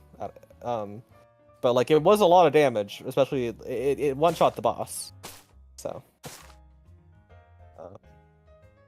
Like again, I just built the character because I mean, like it's kind of hard to describe, but my DM's campaign was like, so he was using a computer program to simulate. So we had a courtyard we were trying to get through, right? Where like we were trying to get to this like necromancer's tower, and the courtyard was a couple hundred blocks long, right? Like couple hundred like squares, like tiles, like like a meter, and there was around. I want to say around 200 zombies of varying difficulty in the courtyard. And like he was using a computer program to move them all, if that makes sense. Like he would, when it was the turn for all the zombies to move, he would like run the program and they would all move. We're using like a digital tabletop. I see. All that to say, like. What ended up happening is if your character got like if anyone like fell over or got knocked out or anything, they were dead because they would be instantly swarmed by a bunch of zombies. It was a huge mess, and they were like magic zombies because it was like it was like a Hogwarts Harry Potter school, so like they all could cast spells and like. Yeah. I'll be honest, I feel like the encounter wasn't very well balanced. I think their goal was to kill us. Challenge is fun, but that difficulty spike, like that'll just take the fun out of it. Yeah, I mean, I went through like 3 characters, and then I kind of stopped playing with that group. Yeah. So it's like when you die in a D&D campaign, you're like allowed to like come back as someone else. Yeah, so I mean, generally you just make another character. Okay. Or I guess you could also, like, since it's D&D, maybe find like some convoluted way of resurrecting your character or something like that. It's you can do that. It's your imagination. I mean, if you can find like a reason, it really depends what like there's also different like types of settings, I guess. Like some campaigns will be low magic and high magic. I don't know if you've heard of like low magic and high magic before. Yeah, I think I have an idea of that. Yeah, exactly. It's just like it's like if you have a low magic campaign, it's not very likely to like have the magic to resurrect somebody. But if you have a high magic campaign, it might just be a commodity in the cities,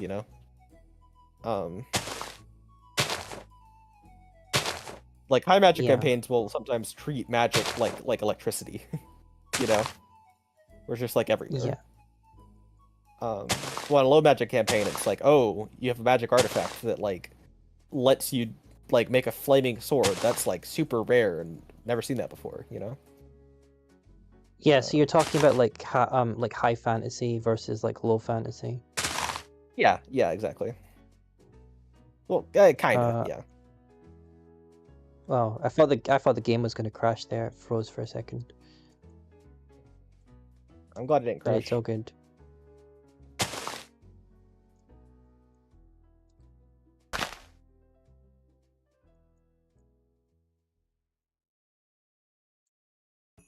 I haven't gotten to play much D&D.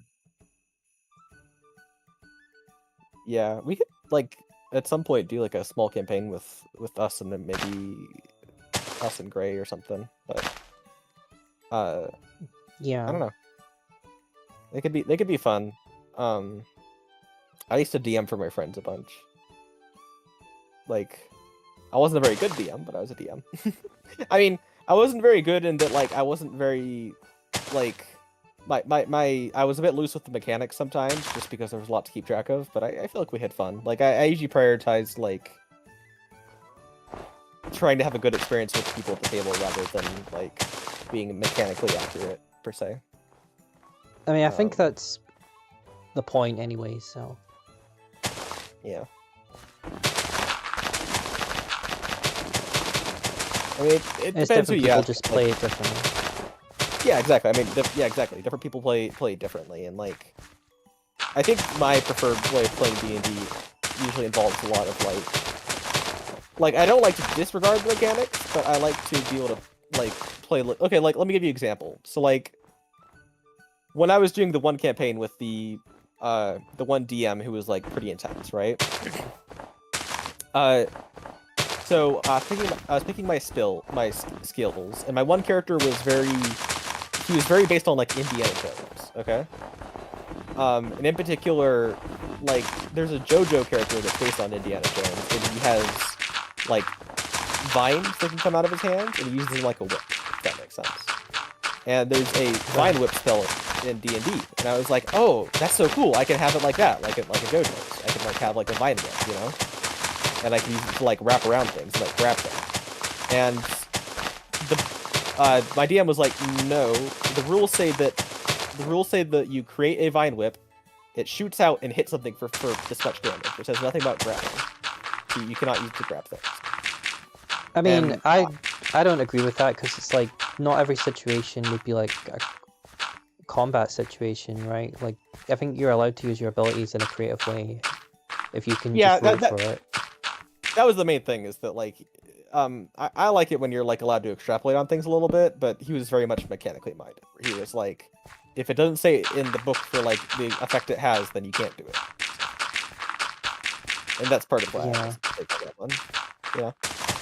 I mean, I think that you should be allowed to do like the whole point. I think the whole point is to be able to do anything that you can think of doing, because I think D&D is a game that rewards you for like, even if you were like in a situation that seems like really bad, you'd be rewarded for being clever and doing something that should logically work. Yeah, like, I think as long as it logically works, then like, yeah. If your character has the ability to use like vines and stuff, then they probably could wrap it around. I think the way you balance it is just by having you roll for it, so that you can try it. You might fail, but you can try it because your character should have the agency to think of that and then give it a go. And you know, if your DM thinks that, oh well, it doesn't work that way, then I guess you'll find out. So yeah, I mean, like, exactly. That's I kind of found that like that just wasn't for me. It's like, oh, you have to play it like. I mean, I guess for me at least, I'm like, if I want to play like a mechanically rich RPG, I can play a video game, you know? Like, those exist. The D&D video games exist even. Like, when I play D&D, I do it for the, like, group creative writing RPG, you know? If that makes sense.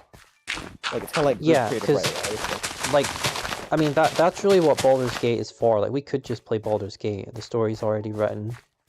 There's, you know, a set amount of races and classes and stuff, and it's a video game, and we could play it like that. But I think the appeal of playing actual D&D would be to be able to use your imagination and do things that wouldn't be possible. And I mean, Baldur's Gate 3 goes out of its way to make as many things possible as possible. Like, yeah, but there's always like, things like, yeah, exactly.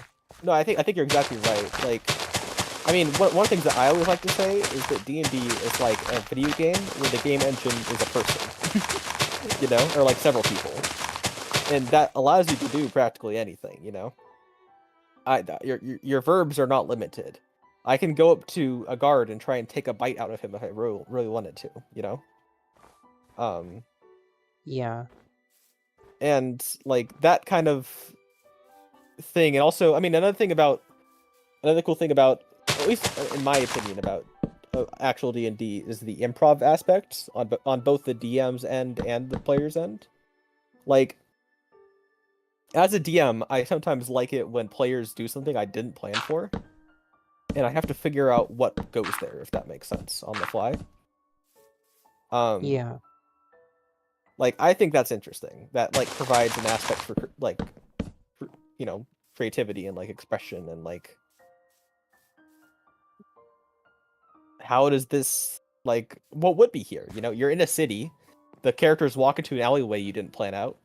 Like, what would be in that alleyway? And it makes, I don't know, I think it's cool. Um,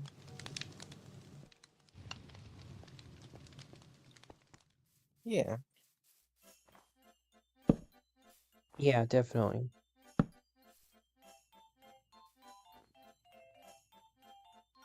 But yeah, that's me ranting about my 1DM. I mean, there were fun things about the campaign, but honestly, the part I enjoyed about the campaign was the players. Like I liked my like, and that's what bothered me too, is because I had such a good time with like the people I was playing with, and they had such good fun character ideas, and then because the DM's campaign was so difficult, it would just kill all the characters, and so we didn't get to see out any of their stories. You know, just people were like just always dying. Yeah. I thought kind of spoiled it a bit. Like, oh, look at these interesting characters and their stories. Like, I mean, one of the things about D&D is that your characters can die, and that's okay, you know? But, like, everyone was dying. Constantly. Like, we were going through a character a week, you know? And so it's hard to get attached to anybody.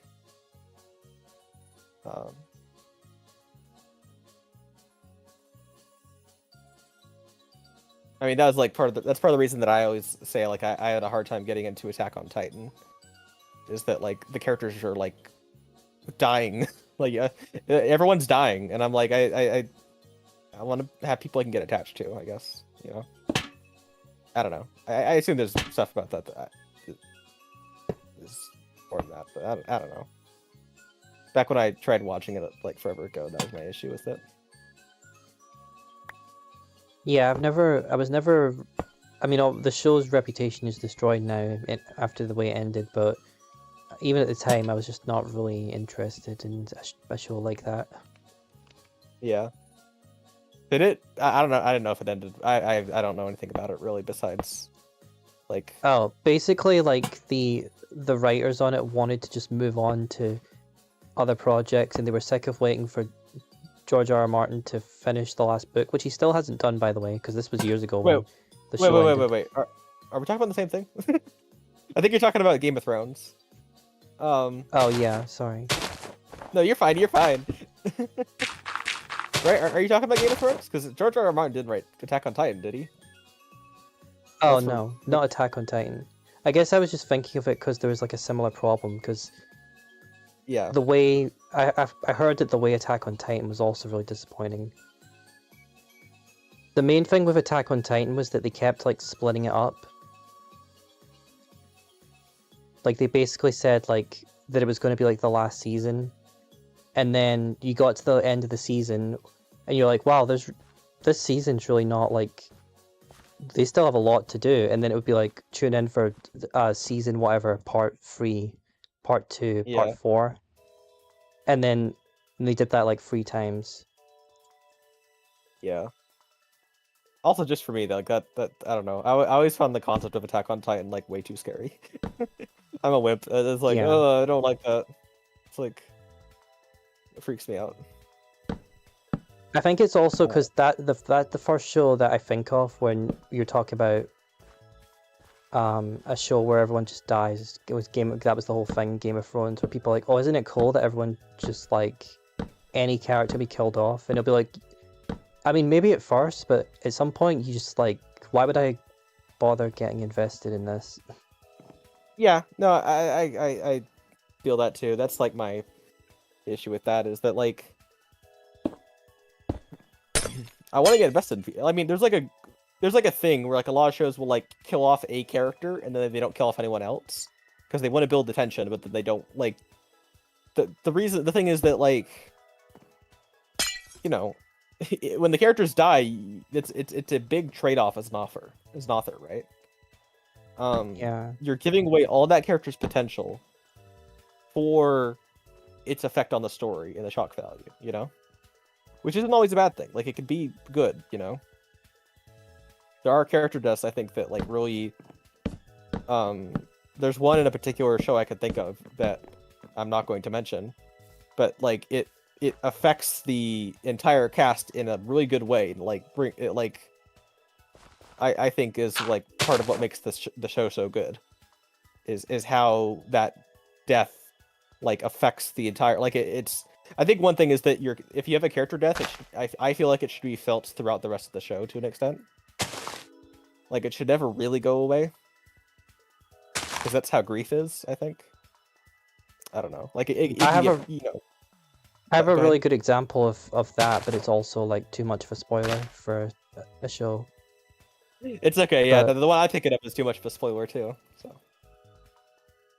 yeah, so without saying what the show is, there's like a show where they killed off a character basically just because the actor wanted to leave. So they just like killed them off in a really callous way, and it was really badly done. And nobody likes it. It was really disappointing. It's just like a complete waste, and it's really cruel. And then that's just that after that. And so what a lesser show might have done would be basically just like, oh, we'll never talk about that again. But instead, what they do is to make up for the fact that it was such a disappointing death, is they keep it basically keeps coming up for like the rest of the show every now and then, like the fact that yeah, it was really senseless, and that's really tragic, and it becomes they sort of explore that, and it makes it like realistic, where seasons later there's still like repercussions for what happened. I like that. And Yeah. and then at some point they basically did an episode that gave where that character sort of came back, and they got like a proper send off without changing the original ending, but actually just enhancing it. That's interesting. Yeah. No, I mean exactly. Like I think that like a character death is a very specific tool that you have to be very careful with, I think. And like it can be very easy to throw it around too much, and like I don't know. I wanted Go to ahead. pause for a second and just say thanks. Jakester157 followed me just now. I Ooh. appreciate that. Hello. Every follower that I'm getting really helps. Yeah, you got a lot now, don't you? What are you at right now? 27. That should be 27 now. Goodness. Again, I mean, I always say this, but like, I think we get desensitized to big numbers because of, you know, people online just have like astronomically huge numbers, but like having like 27 people like watch, like have seen your stream and give you a follow is humongous. I think that's like super cool. Yeah.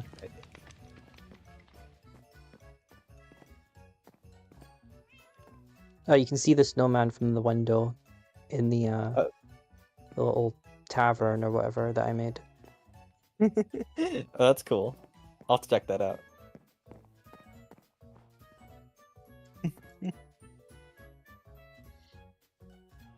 Yeah. What were you saying? Oh, I guess what was I saying? I was just yeah. Go ahead. Yeah, I respected the fact that they didn't try and retcon what happened. They took what happened and added depth to it. And so it's like now you rewatch that episode, there's like it basically they like took the bad writing and made it better retroactively. And I think that's always the way to handle something like that. I like that. Instead of like just running away from it and never talking about the thing that happened. Just like, you know what that reminds me of? I saw a short earlier. And this is a dead horse. This is a long dead horse, but Starfield. I remember that like Starfield has a lot of issues, right? And I remember there's specifically a thing from Bethesda where like one of the issues with Starfield is that like they have big open areas with nothing. Like they have planets that are really empty. And their response was they were like, well, you see, when the astronauts went to the moon was empty, but they weren't bored. So skill issue basically. And it's like just own up to your mistakes, you know? Is that what happened? What? Actually, yeah, because I never actually ended up like the thing is I was briefly interested for a little bit, but I just ended up not going in like anywhere near it. It's just like one too many times. Let me see if we can find the quote.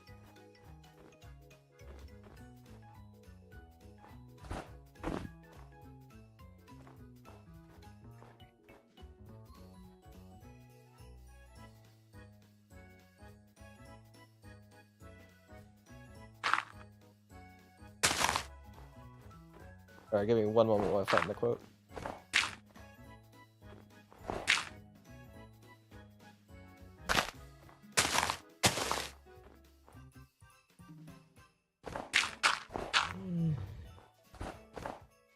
There's a polar bear outside your house. And not the AI generated kind that Coca-Cola made. They made it. Oh, gross. You don't know about that? No, I don't. Also, I have the quote real quick if you want to hear it. Yeah, I'd like to hear that. We are sorry to hear Starfield didn't live up to your expectations. Some of Starfield's planets are meant to be empty by design, but that's not boring. When the astronauts went to the moon, there was nothing there. They certainly weren't bored. Uh, just anyways, I think I remember it vaguely. It's just like the Bethesda formula is already kind of tired, and it's like, well, you couldn't even do that right, because it's like all the world is like segmented between all these loading screens. So it's not even like even the people that want just like more Skyrim based that's not even what they're getting. Yeah. No, I have heard that is an issue with it. Yeah, because you can't just like walk across it. You have to like get in your ship, and you have to you can't even fly your ship. You have to like it's just a bunch of loading screens. Yeah. It sounds cool, No, but it's actually just tedious. It's just like just play No Man's Sky at that point. Like, I mean, And it's I giant, played like, yeah. like No Man's Sky has its own issues, but also you can fly your ship around. You know? That's true. And they fixed a lot of the issues with it. Like, I don't know. The whole thing.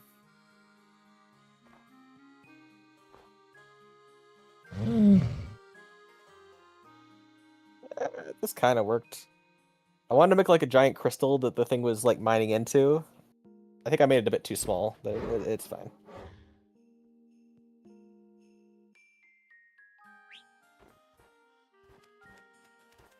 There's a lot of Maybe- parrots coming out of your snowman.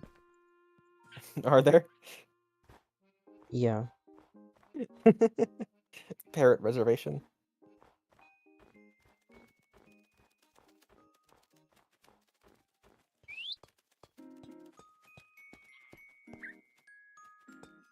Oh, the danger zone.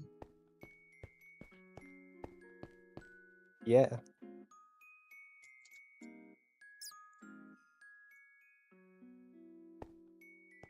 There's bats circling around it. Yeah. They're attracted to the light like moths. Or something. I There don't know. should be moths in Minecraft. That'd be cool. Give them 10 years, there will be moths. It is funny to me how the Minecraft updates are a slow but steady march towards just eventually everything will be added. Like, there's always a thing. Like, I love playing vanilla Minecraft.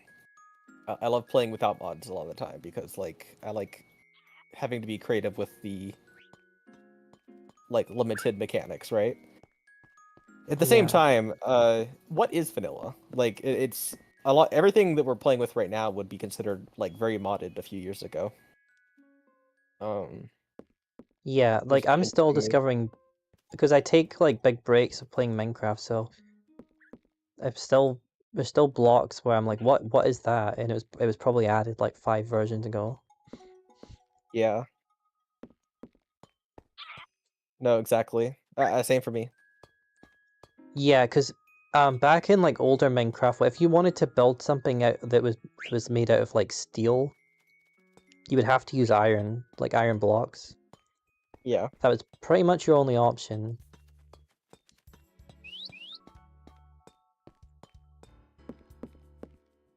You wouldn't be able to get this kind of aesthetic going. Yeah. No, I am always a big fan of like having a bunch of different blocks. I mean, I think there's a definitely a balance between like the amount of blocks you have and being creative with them. At the same time, like I love just having options and like being able to kind of just go crazy with it. Yeah.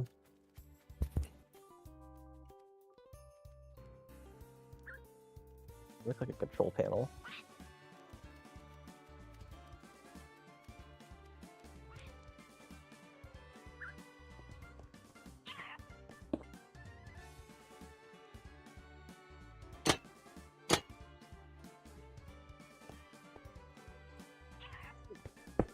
But yeah, I was gonna say George R. R. Martin might not have written Attack on Titan, but he did write Elden Ring. Oh, Which I you're right, also he did. I haven't forgot about that. I love Elden Yeah. Ring. Elden Ring's great. I've played very much a lot of that. How did you find the DLC? I haven't played it yet, actually. I've played a lot of Elden Oh. Ring, but I've not played the DLC, and I own the DLC too. I just never got around to playing it. Well, okay, part of the problem was that like I got the DLC and I was like, I'm gonna start from the beginning because you know, but then I got busy with other things, so I just never got around to where I was, you know. Also look right here. Do you see this? It's a joystick. You have, like levers that you can pull, and it, like. I see. I actually don't even know what this is. Grindstone. It's the grindstone. It's like you can use it to like get rid of enchantments on things. Do you use the debug stick to make it upside down?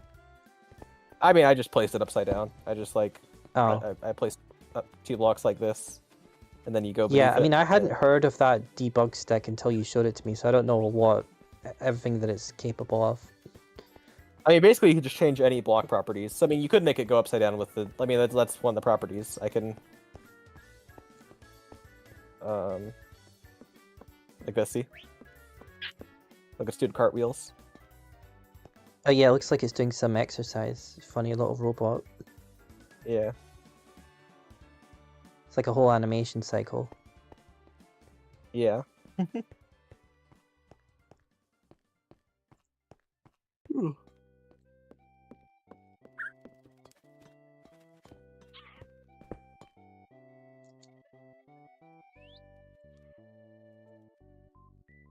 I'm getting a little bit sleepy.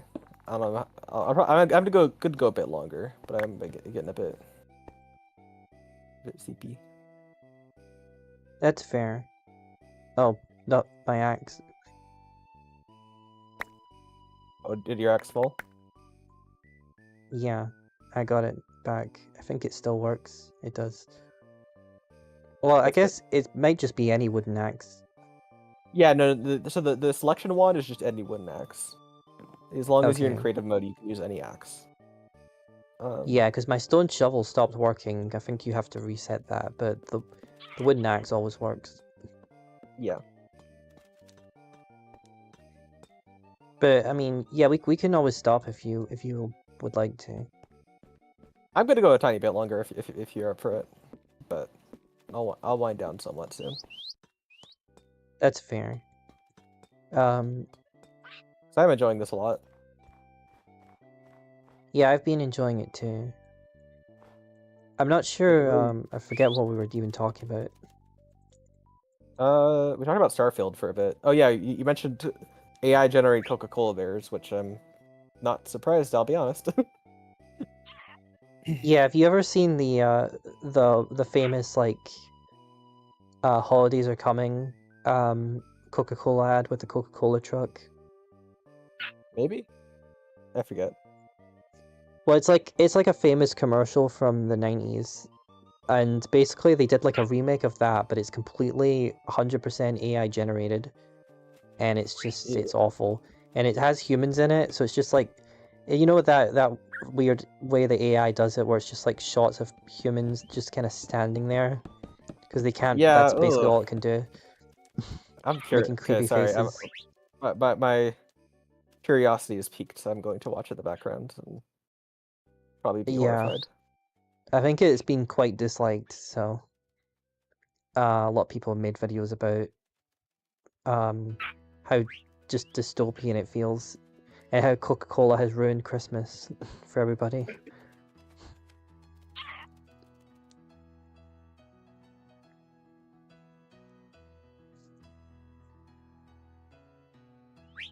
Ugh.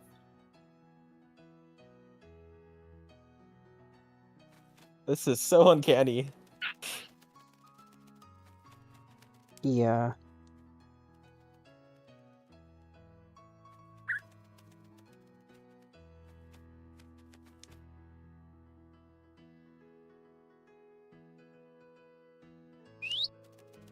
Ugh.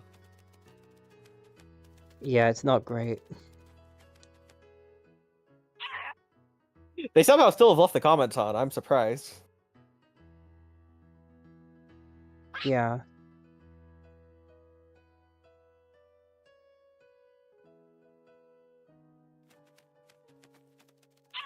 Okay, I love this one comment. I don't know why everyone's saying this ad's so terrible. It's the best Pepsi commercial I've seen in a while.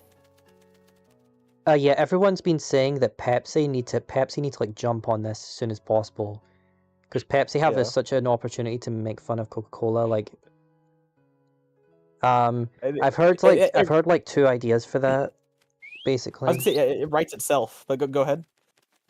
Well, the first idea would be for Pepsi to basically make an advert just like this, but use like real actors and real locations and stuff.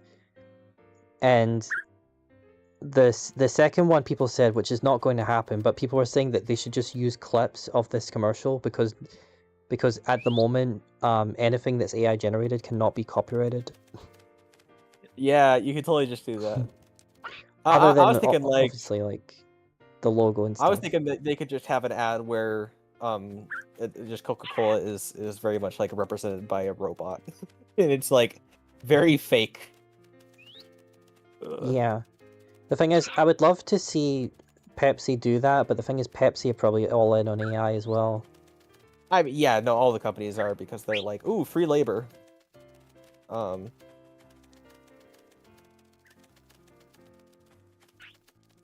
Yeah. Oh gosh, that was something.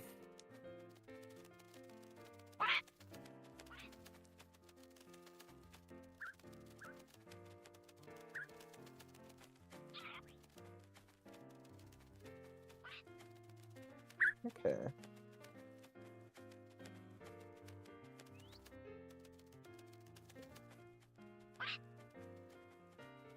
I get in this bad habit when I play Minecraft, when I'm building.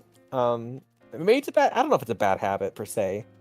I start smoothing things out with slabs, like when I'm making an organic build, and I just keep doing it, and it gets like to the point where if I don't smooth something out, it looks weird, but it just takes forever. I don't know if that makes any sense. Like right now, I'm using the snow layers everywhere because you have a lot of freedom with how those look. But now I'm like, okay, I gotta use it everywhere now, you know? Because, like, I already put it in a few places, and it looks weird if you don't have it everywhere. Yeah.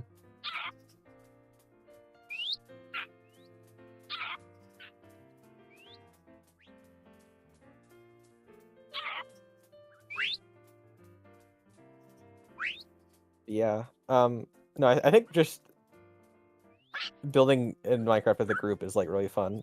One thing I was always like, I always like was like, ooh, there's like those like Minecraft build teams that like work together building something. I always thought that was like really cool.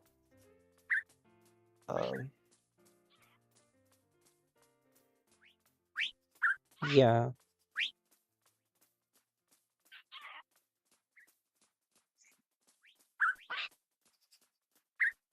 Yeah, I really enjoy getting to do that. Yeah, this is just really fun. It's nice too. This is like a very podcasty. You know, we could just kind of talk about things. Yeah, I mean, I kind of have it marked down as like a podcast kind of thing. In Yeah. not literally, but like, it's nice Yeah, to have it you- organized. Yeah, no, I agree.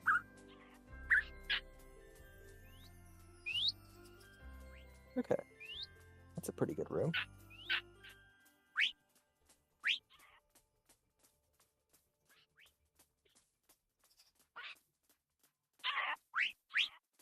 A really dumb idea.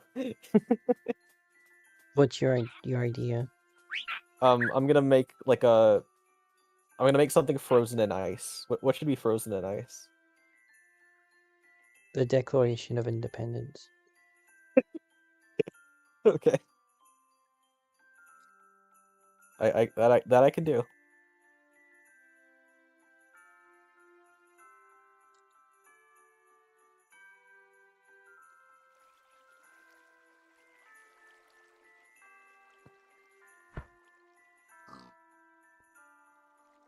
Okay, let's see.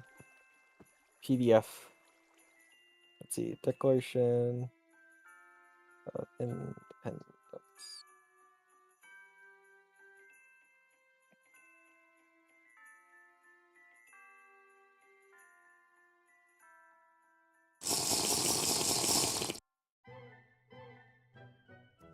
I gotta write the book.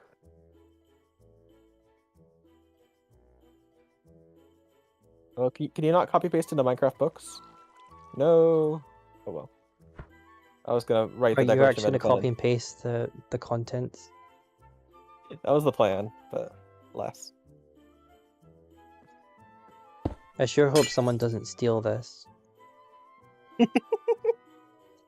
True.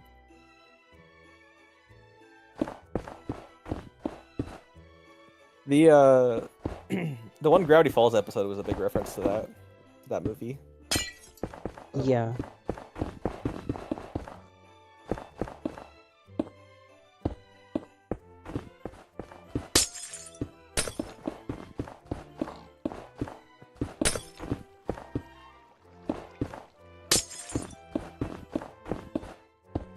Right, there's a lot of stuff with that in Gravity Falls, like the Freemason stuff.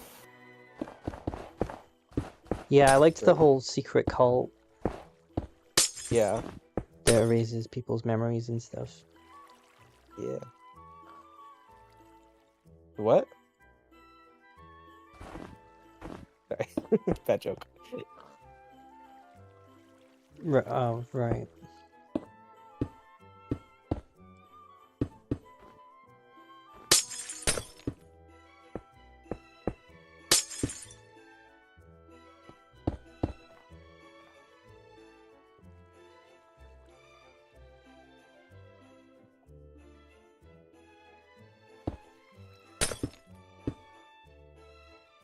Okay, that looks good. Ooh, I have an idea. I have an idea. I just realized I can make I can make icicles. Oh. Yeah, that's true. I can make them using stained glass.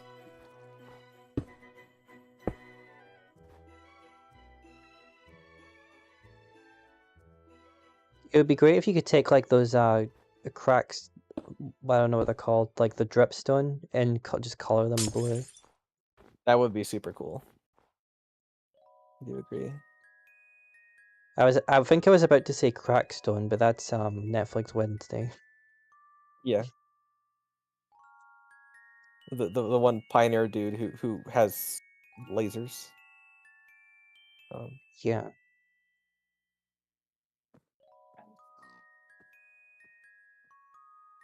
It is Thanksgiving. It is. I All, keep all, forgetting about that. all hail our Lord and Savior, Crackston.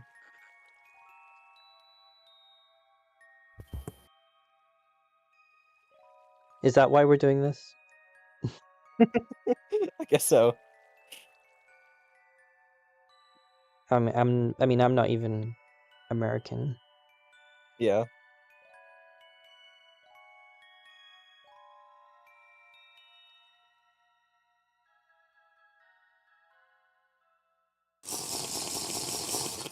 Looks like no one's here to protect it.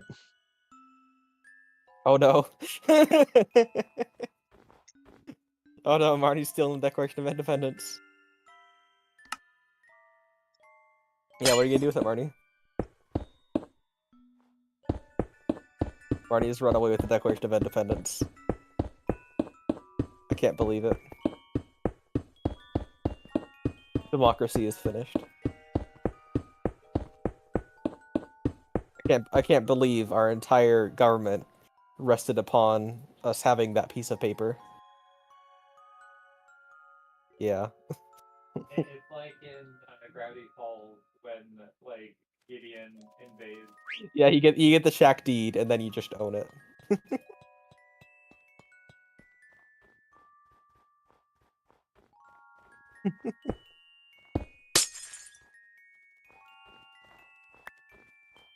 Thank you. Blank anyway.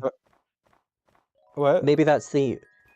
It's well, it is blank, but maybe that's the idea. Well, it's like Kung Fu Panda, you know? How is it like Kung Fu Panda? Like in Kung Fu Panda, he gets like the Dragon Warrior scroll, Yeah. Oh, and then it's like blink, uh, and then it's like, oh, it's actually in you all along, and it's like that, but that's the Declaration of Independence. You like get it, and it's like, wait, the Declaration of Independence is blank. It's like that's because it was inside of you all along. yeah. You must reach inside and pull it out. I wonder if that. I wonder if Scottish independence had happened, I guess that would mean that we would probably have a Declaration of Independence True. somewhere. Oh yeah, wasn't that was a whole thing with Brexit, right? I forgot about that. Well, that was before Brexit. This was like in 2014. Okay. We were gonna go independent, and then that just didn't end up happening. Yeah. And I think there was renewed interest in it after Brexit because people like wanted Scotland to go independent so that Scotland could then rejoin the EU as its own entity, which Yeah. would be an option. Although that's a whole other topic. Yeah.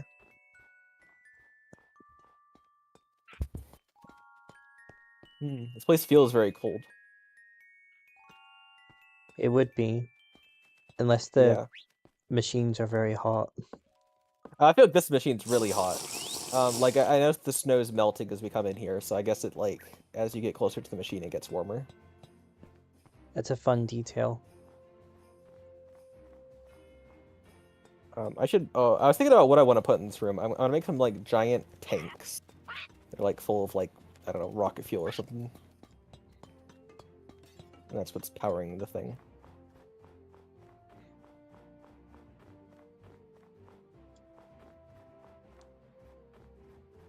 Let's see, copper.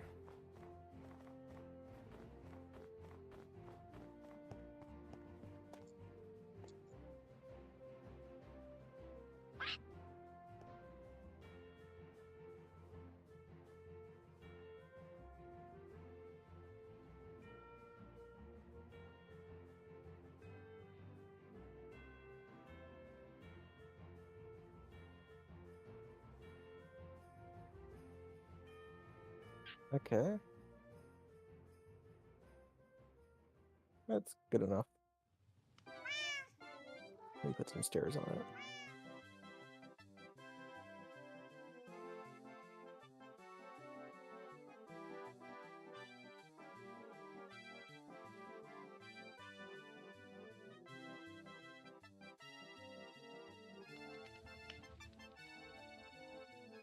Is there any block that looks almost like a gauge? I guess like the loom. I could use the loom for that again. Loom's a pretty versatile, like aesthetic block.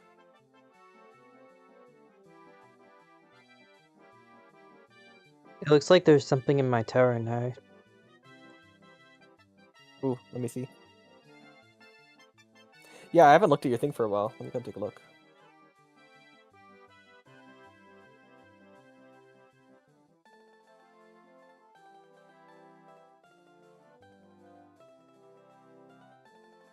Whoa. Whoa, what's this? Oh, I love this. It's like a big crystal. Oh, you got these like fires? I like that. Yeah, I thought it looked like a giant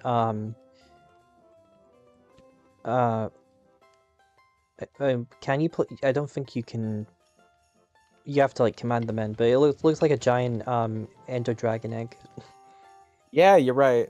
Or like a, it's either that or like a meteorite. Yeah, I didn't really know what Skulk was. I'm glad it wasn't like dangerous or anything. I mean, okay, so was- the way It that was sparkly. do you know how it works? No, I've never even heard of it.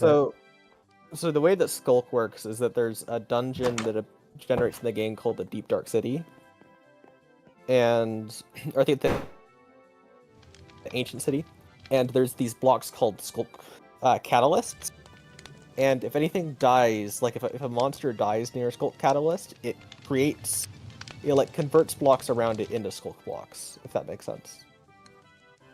I see. And then there's also the Skulk Shriekers and the Skulk Sensors. Basically, if you make too much noise near them, then they summon the Warden monster, the big spooky one. It's very horror game coded.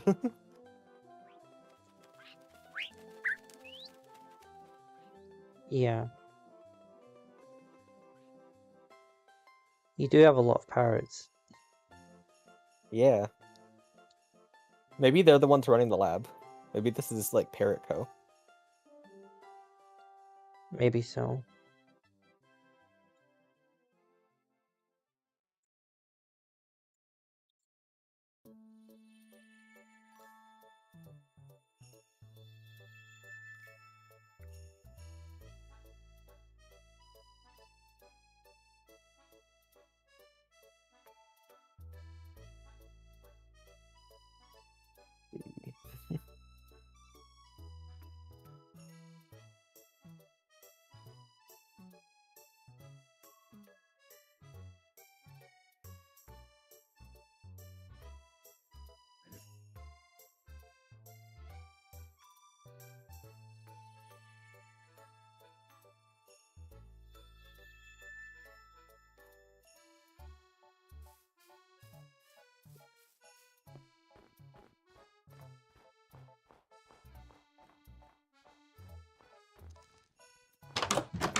Is it snowed where you're at yet? I think you said it did, right? It was snowing like last week, and then the rain washed it all away Oh, let's see a few hours later. But it looks like it was actually white outside again today. That's good. I like snow.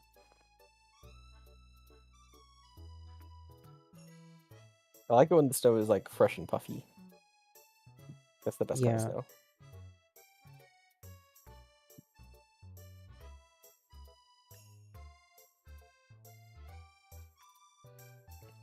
Okay, one thing I like about the Snowman Caves is that it has that one thing where it just keeps going deeper. So you start at the snowman, and then you go down into like the pit,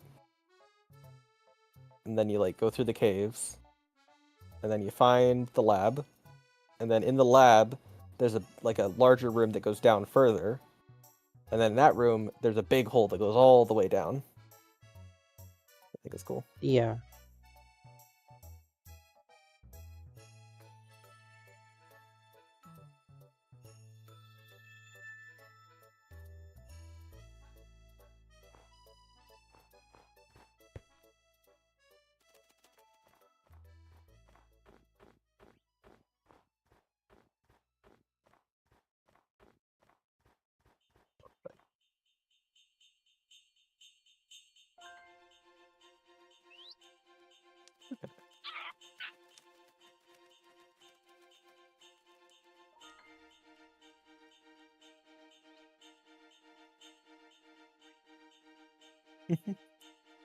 Yeah, I'm getting a bit sleepy, so it might be a good time to wrap up.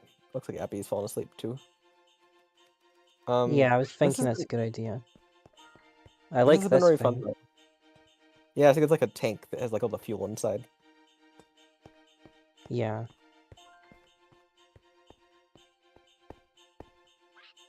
But yeah, I think it's a good place to stop. Real quick, do you want to see what? Do you want to see what's powering the drill? Yeah. Come take a look inside. It's a single villager on a treadmill. Well, you gotta take a look inside. Just Okay. punch a hole in it. Oh. I see. It runs off of concentrated parrot. That's a the bit parrots dark. are well. The parrots are harmed in the process. It's like I imagine that the thing is that parrots like because parrots can do like mimicry, right? So what they do is they mimic a plasma, and so they become really like hot and like can move, and they're like a plasma, and then the laser shoots them out, and then they like down at the bottom when they hit the crystal, they rematerialize into a parrot, and they can take the piece back up. That makes perfect sense. Yeah, exactly. Physics. Okay. Thanks for having me, Marty. I had fun. Yeah, I thought it was really fun. And that's why there's so many parrots around. It's because they after they like hit the bottom, then they become like a solid parrot again.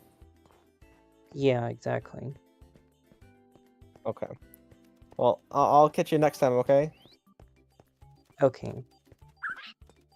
Yeah. Bye. Bye.